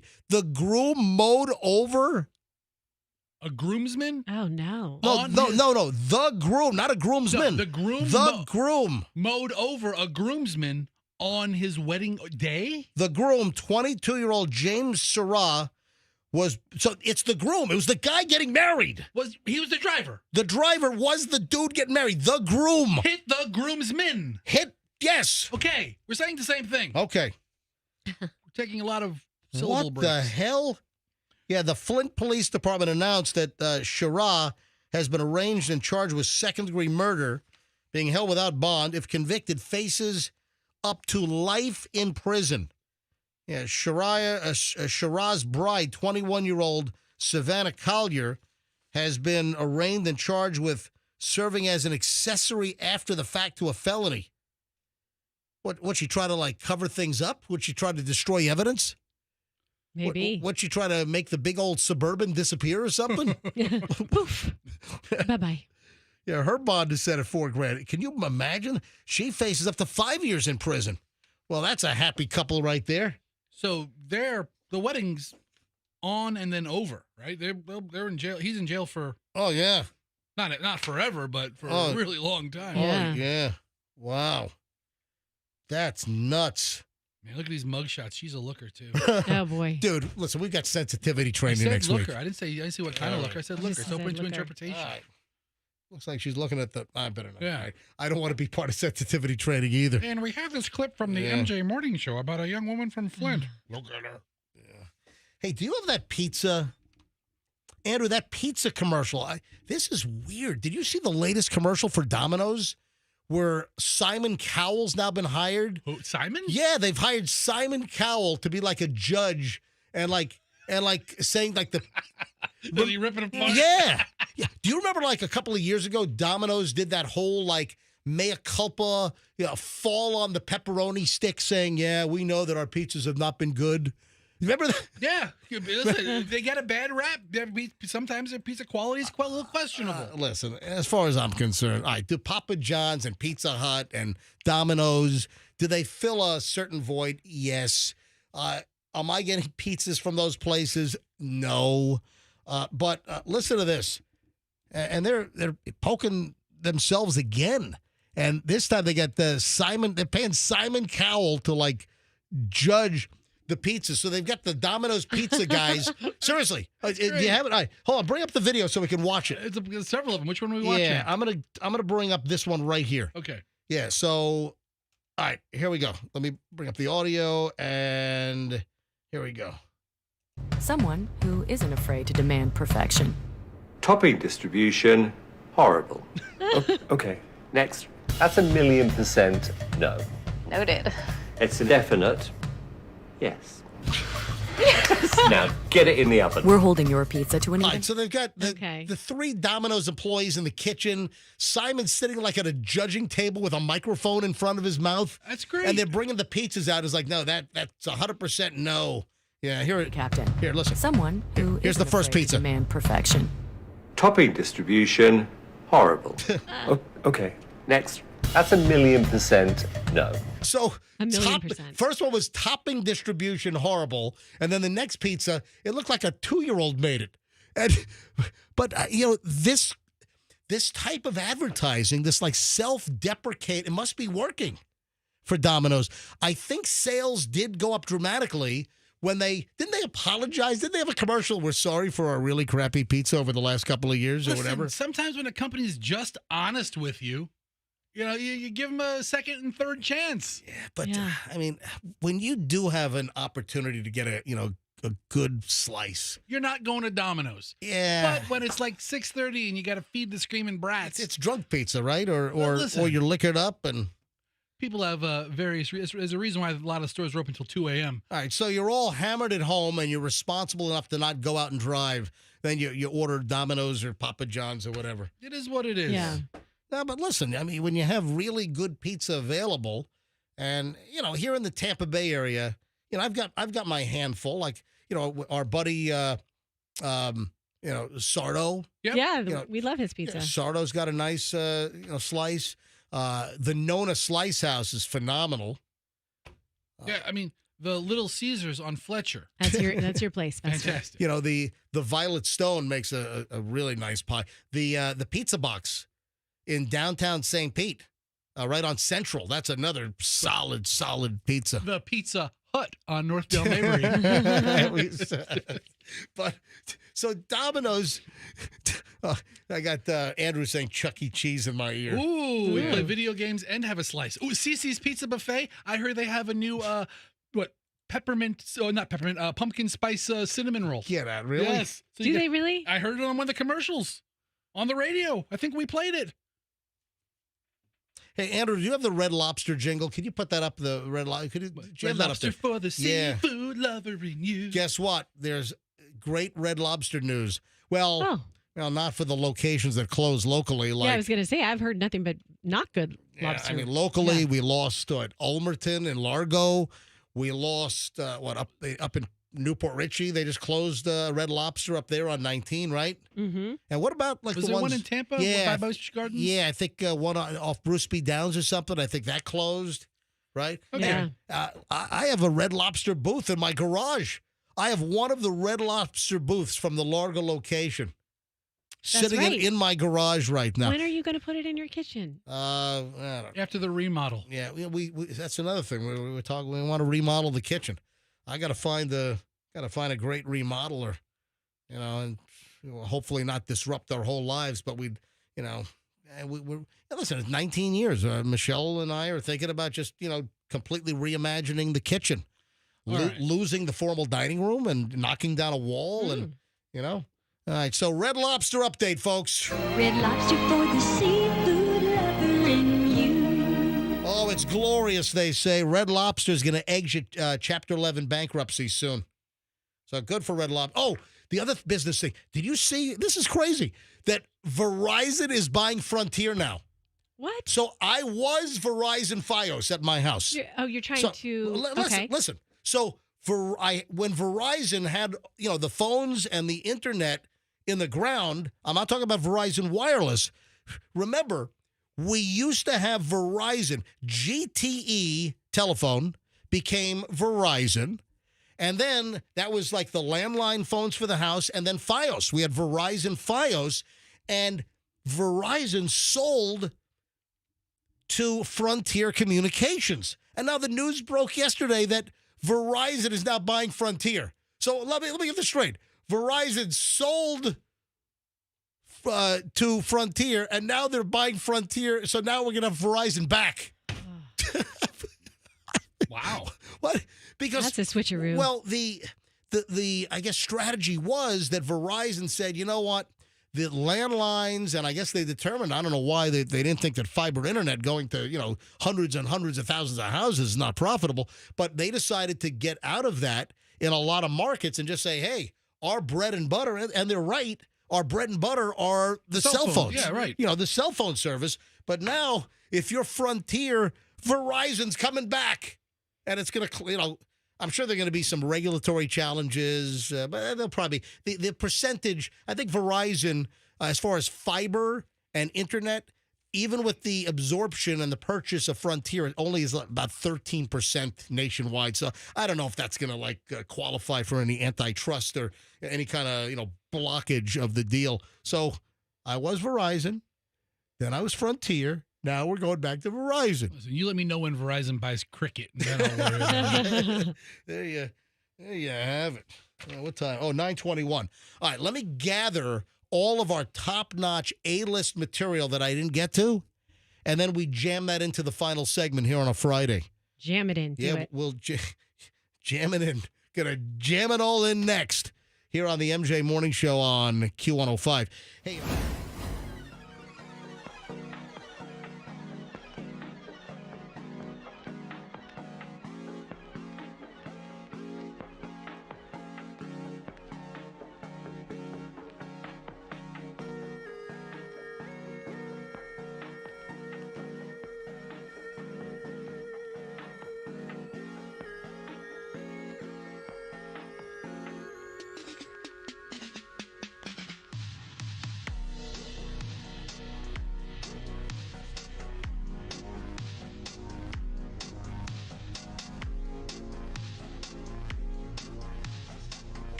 At 9:30 exactly at the MJ Morning Show here on Q105. Oh, speaking of pizza, I saw another item regarding Domino's, and some customer said he called the store up because they didn't put enough sauce on the pizza, and I guess they wouldn't make him a new pizza.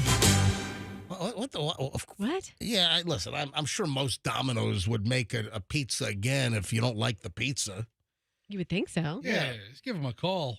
I mean, okay, if the guy calls like 9:45 on a Saturday night and they're cranking out pies, I mean, maybe he got a little slower service. Listen, if the pizza is not made right, so this guy, I think, did we pull some audio on this? Yeah. Listen to this. So this is a social media video that I saw last night, and I mean, come on, just make the guy a new pizza. Here, listen to this. All right, I just wanted the video for corporate. So my pizza has no... So this guy, he's shooting a video for corporate. I like this. This guy's got his phone out, and he's doing a forensic analysis of his Domino's pizza that showed up. All right, I just wanted the video for corporate. So my pizza has no sauce on it.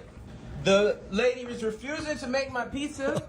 She says she's a manager at this location. She says she refused to make my pizza because I ate some of the slices. There's 5 slices here. She refusing to make it. She trying to hide. She's supposed to be the manager. She's hiding.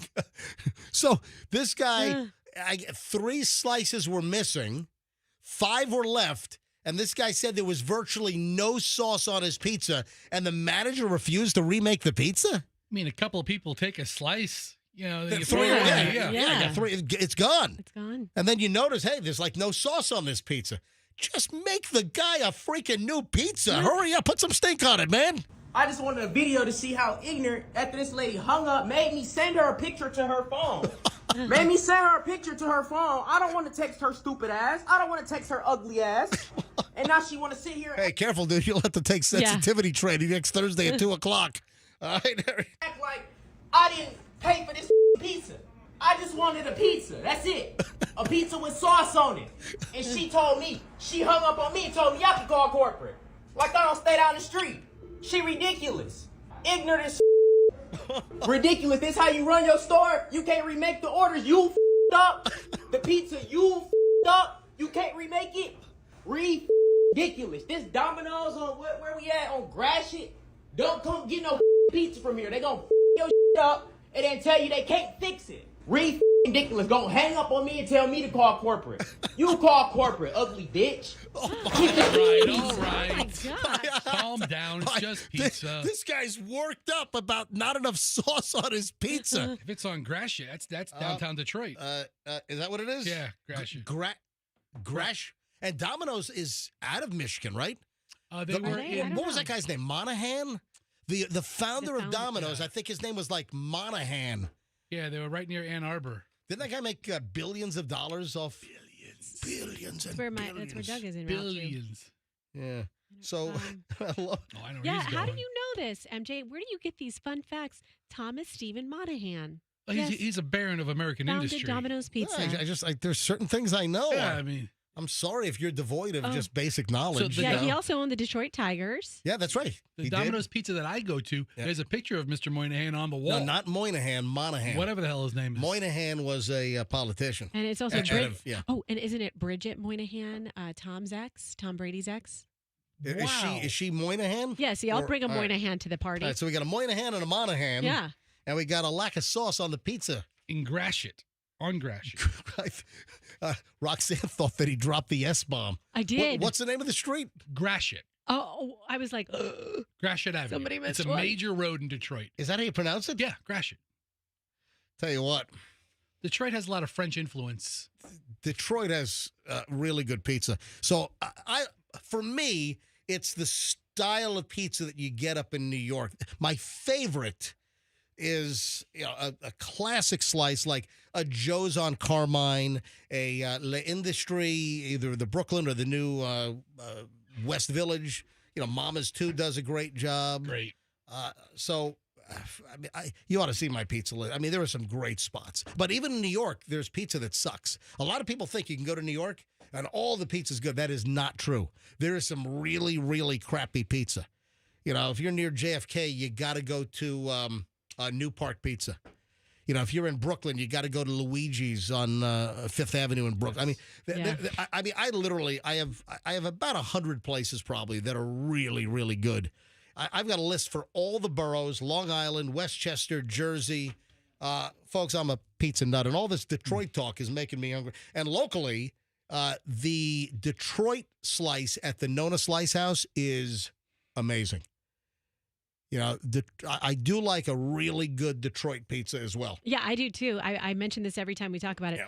Buscemi's pizza. Oh, so good. Or is it Buscemi's? I don't know. But Detroit pizza is just greasy. Have you thick. been to the Nona Slice House?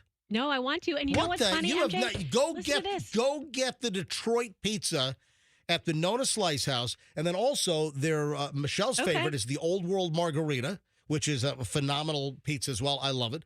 Listen, give me a great Detroit. Give me a good New York slice. Give me a great wet center Neapolitan, like I'm, at Pizza da Michela in Napoli, or I'm at Pepe and Grane in Caiazzo, or there's a place famous in Caserta. I mean, I'm a pizza nut. I wear it on my sleeve, And I love when people say, oh, man, this is like I had somebody text me a little while ago, MJ, you got to try this pizza. It's the best in town. And I'm not going to say what it was, but I had to send my friend the text back. I'm like, what are you on crack? That's not good pizza. It's not even on my list. Yeah, I met this guy it was last weekend, just relaxing at my sister's pool, which Fester likes to go to as well. And he was like, the only place you can go for pizza around here, I'm from New York, the only place I like to go is Nona's Slice House. I said, oh, boy, do I know someone who likes that place, too. Yeah, listen. Oh, boy. Do I know somebody as well? There are some solid spots. Again, the Violet Stone, they do a great job, and their Philly cheesesteaks are fantastic. The Pizza Box on Central in St. Pete does a wonderful job. We mentioned our buddy Sardo, Nona Slice House. I miss Pachi's, which then became Miro's. Skip, what are you doing? Skip, come on, bring it back. Right on Southdale Mabry. It originally was Pachi's, then became Miro's, and it would, kind of come and go. And now it's gone for maybe forever, which, very, very disappointing. All right, 9:37 at the MJ Morning Show. I love that pizza guy, man. He's pretty inflamed about the lack of sauce, huh? Yeah. All right, speaking of food, all right, is this real or is this just a PR move? Did you see Chipotle has come out with, body condom burrito costumes for Halloween? What? That's awesome. That's exactly. Chipotle fans can dress up as their favorite part of Chipotle. They have a costume collection. Now, can you really buy this stuff, or is this just some kind of PR stunt? Probably on their website. I don't know that they have costumes behind every counter. It seems they've teamed up with Spirit Halloween. Don't we get the burned out Sears at the burned out Sears at West Shore Plaza? It's not burned out, but empty big box stores around the country. Spirit comes in for 2 or 3 months. Oh yeah, and dropping some rent. That's it. But isn't the old Sears location at West Shore Plaza? Doesn't that become Spirit Halloween? Am I right or wrong? I think so. I don't know. I know there's like an old Steinmart near me that becomes one. Is Steinmart gone? Yeah, it's been gone for Really? Yeah, Britton Plaza's empty. North El Mabry's empty. I don't know. Wow. I think Clearwater's gone. Yeah. So Chipotle and Spirit Halloween are, I guess, putting out costumes representing a Chipotle napkin, a fork, a water cup, a burrito, and a Chipotle to-go bag. I want to be a water cup. And these are like full body. You know those suits like the bike racers wear? Yeah. That's what these look like. That super stretchy. Tight around tight lycra, or that's what these look like. Are these really for sale? Well, I guess. Hold on. Many people love to come up with their own Halloween costumes ideas, often based on memes or pop culture. And there's plenty of memes of fake Spirit Halloween. Memes of fake ones, but I guess these are real. All right, I'm looking at these costumes. Come on, how do you buy them? Is there any news on how you buy the Chipotle Halloween? Starting September 6th. Right. Which was That was that's today. It's today. Okay. No, today's the 6th. I don't even know what day it is. Yeah, today's September 6th. Today, the 5 costume collection will be available exclusively at spirithalloween.com. All right, go. Let's go. All right, so we just went to spirithalloween.com. All right, hold on here. Must see new arrivals. It must be in there.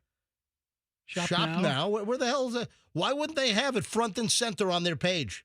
No, it's not here. It's not in the new arrivals page. HIPOLTE? No, it's not coming up. Come on, is this a hoax? I don't think it's a hoax, but why is it not front and center? I mean, there's their Bluey costume. There's their Batman costume. Just go back to the main page. How can they, if this is a huge story that's getting attention, how when you go to spirithalloween.com, is this not like on the front page when you sign on? What does this say? All right, so they sent me links. Here's links to the exact article. Okay. There was a link to the webpage, and now there's links to the exact product. All right, but listen, if they were smart, they're not smart. They would have these costumes on their homepage. They would have, hey, the Chipotle special costumes are here. All right, you're right. and it's not on their homepage. marketing imbeciles. What are they doing? All of it. Hey, you could be a Chipotle to-go bag. All right, hold on a minute. Hang on. Go back. Go back to the main page. All right. So if you're looking for... here's the fork, here's a napkin. Yeah, here's the if you want a Chipotle-themed Halloween costume, starting September 6th, the 5-costume collection will be available exclusively on SpiritHalloween.com for customers in the U.S. and Canada, and at select Spirit retail locations in Chicago, Denver, Egg Harbor Township, New Jersey, Los Angeles, and New York, while supplies last. So in physical locations, it's only those places, so you would have to buy it online. So if you want to get, let's see, the first one is the fork. So you can become a Chipotle fork for Halloween. Fork that. Exactly. $39.99. All right, hang on. What's the next one here? Let me go back. Where the heck am I? All right, hang on a sec. Let me. That's the link. Right. Yeah. So the next one is an adult Chipotle napkin costume. That's also $39. Are they all $39.99? Yeah, they're all $40. All right, Chipotle water cup, up $39.99. These are kind of stupid costumes. I mean, it's just a bodysuit. It's a tight Lycra bodysuit with like logos on it. It's not like the shape of a fork. No. Or a water cup. I was thinking you're getting a couple of hoops. No, and it's some not. Blue fabric and a straw. No, this is just a tight Lycra bodysuit with like screen printing on it. It doesn't represent the shape of a fork or a cup. No, it doesn't. What, I think we're idiots? I think they really think we're idiots. I think so. I think they're just like, let's see what we can pull over the American people. Yeah, they might be right. Yep. Oh, man. Anything else? I mentioned the influencers. And let me squeeze this on before we get out of here today. I'll squeeze something in while you're about to do that. I just changed my profile pic on IG. If you'd like to follow Roxanne Wilder. Like to follow? Hold on. What are you jealous that I said that my Instagram follows have exploded? Okay. I'm going to tell you a little secret right now. Sure, Not everything that I do or other people do in life has to do with you. Yes, it or does. So it's precipitated by you. It's just coincidental. It just so happens that I got a headshot photo done yesterday. Was this the one I it did yesterday? Time for me to update my picture. Roxanne, this shot is so good. Thank you. That's a great headshot. It's me. It's very soft filtered. I don't filter my stuff. How many times do I have to tell you that? I just want good lighting. Good lighting is all I ask Gotcha. for. Right. Anyway, so no, it's just weird. The last couple of days, I've added like 1,000 followers on Instagram. For whatever reason, I'm getting like crazy amounts of follows. And I don't know if it's my Spirit Airlines thing. You know, the video that I shot on the Howard Franklin Bridge when I was in bumper-to-bumper traffic, and I'm like, oh, my God, there's snow on the Howard Franklin Bridge. It's the middle of August. There's snow on the bridge. And there was all this white, like, styrofoam for like a half mile, and it was that shaved styrofoam that looked like snow. Oh, and it's all over the side of the bridge. This thing's got like 150,000 views. So, I don't know, just a ton of people are following me at Certified MJ Radio for some crazy reason. Certified MJ Radio. Give me a follow. That's Certified MJ Radio. Anything else? The influencers before we get out of here. Speaking of social media, the people that follow these influencers. Oh, I know the story you're going to do. This is crazy. Well, we've already talked about this. We have. Well, in certain areas, for instance, there's a private plane set out in the LA area. You can rent it for like $100 an hour, and influencers will go to this fake private plane interior and shoot social media pictures to make their followers think they're in a private jet. Yeah. I mean, how pathetic is that? And then also, just another example, some of these influencers, in trying to defraud you and phony things up, there are homes that you can rent a home for an hour to like some fancy home with a fancy dining room and a fancy pool side. And just take photos of you lounging around like it's your place? Kayla Uli, who lives in L.A., says that many well-known influencers rent their wealth, and that's what it's called. You can rent wealth. Many rent houses for like an hour to take pictures. You can rent cars, or there are places where they have exotics. You could just sit in the car. You pay like $50 or $100. Sit in the car in a parking lot and take pictures and pretend like you have a Ferrari. How sad is your freaking life if you got to fake it? I mean, really. Hey, dude, fake it till you make it. Listen, I'm just trying to trick a couple people online to follow my page. That's all I'm trying to do. It's all smoke and mirrors. And here's the thing, MJ. It's not like a radio show where I'm only worried about the people in Tampa. Online, you get people around the world, so they don't know. Yeah, I realize. It's just pathetic.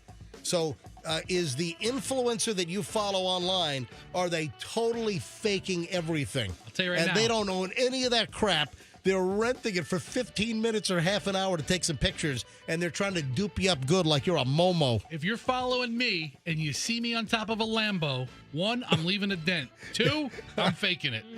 Oh, man. We got to roll. Have a great weekend, everybody. If you want to follow me on Instagram, I'm Certified MJ Radio. If you want to follow Roxanne with her new sexy profile picture. It's a good pic. Yeah. It's just a regular pic. It's not. I wasn't trying to be sexy. And sexy. she's Phony Roxanne on Instagram. No, I'm kidding. I'm kidding. I'm joking. Get the real Roxanne. Try that. Try that one. Roxanne. That address. Roxanne Wilder on Instagram. So follow her. The morning show Instagram is MJ Morning Show. Just give us a follow all the way around. And Fester, you don't care about yours, but you want to promote it? I changed my Instagram handle. What is it? I started a new football podcast this week. Oh, my. Really? I didn't tell you about it. You didn't tell me about this. I didn't tell you about it because I thought it might suck. And you know what? The first episode did suck. So you're jumping into the podcast business like everyone else and their uncle and the 29 billion other people? I just want another creative. I got a podcast. I just want another creative outlet when this thing doesn't work out. Yeah, well, it's getting closer Yeah, by the hour. I know it. All right, 9:48 at the MJ Morning Show. And if you want to drop me an email, my private email is mj@mjmorningshow.com. Folks, have a great weekend. We'll see you back here on Monday on the MJ Morning Show on Q105. And let's be careful out there.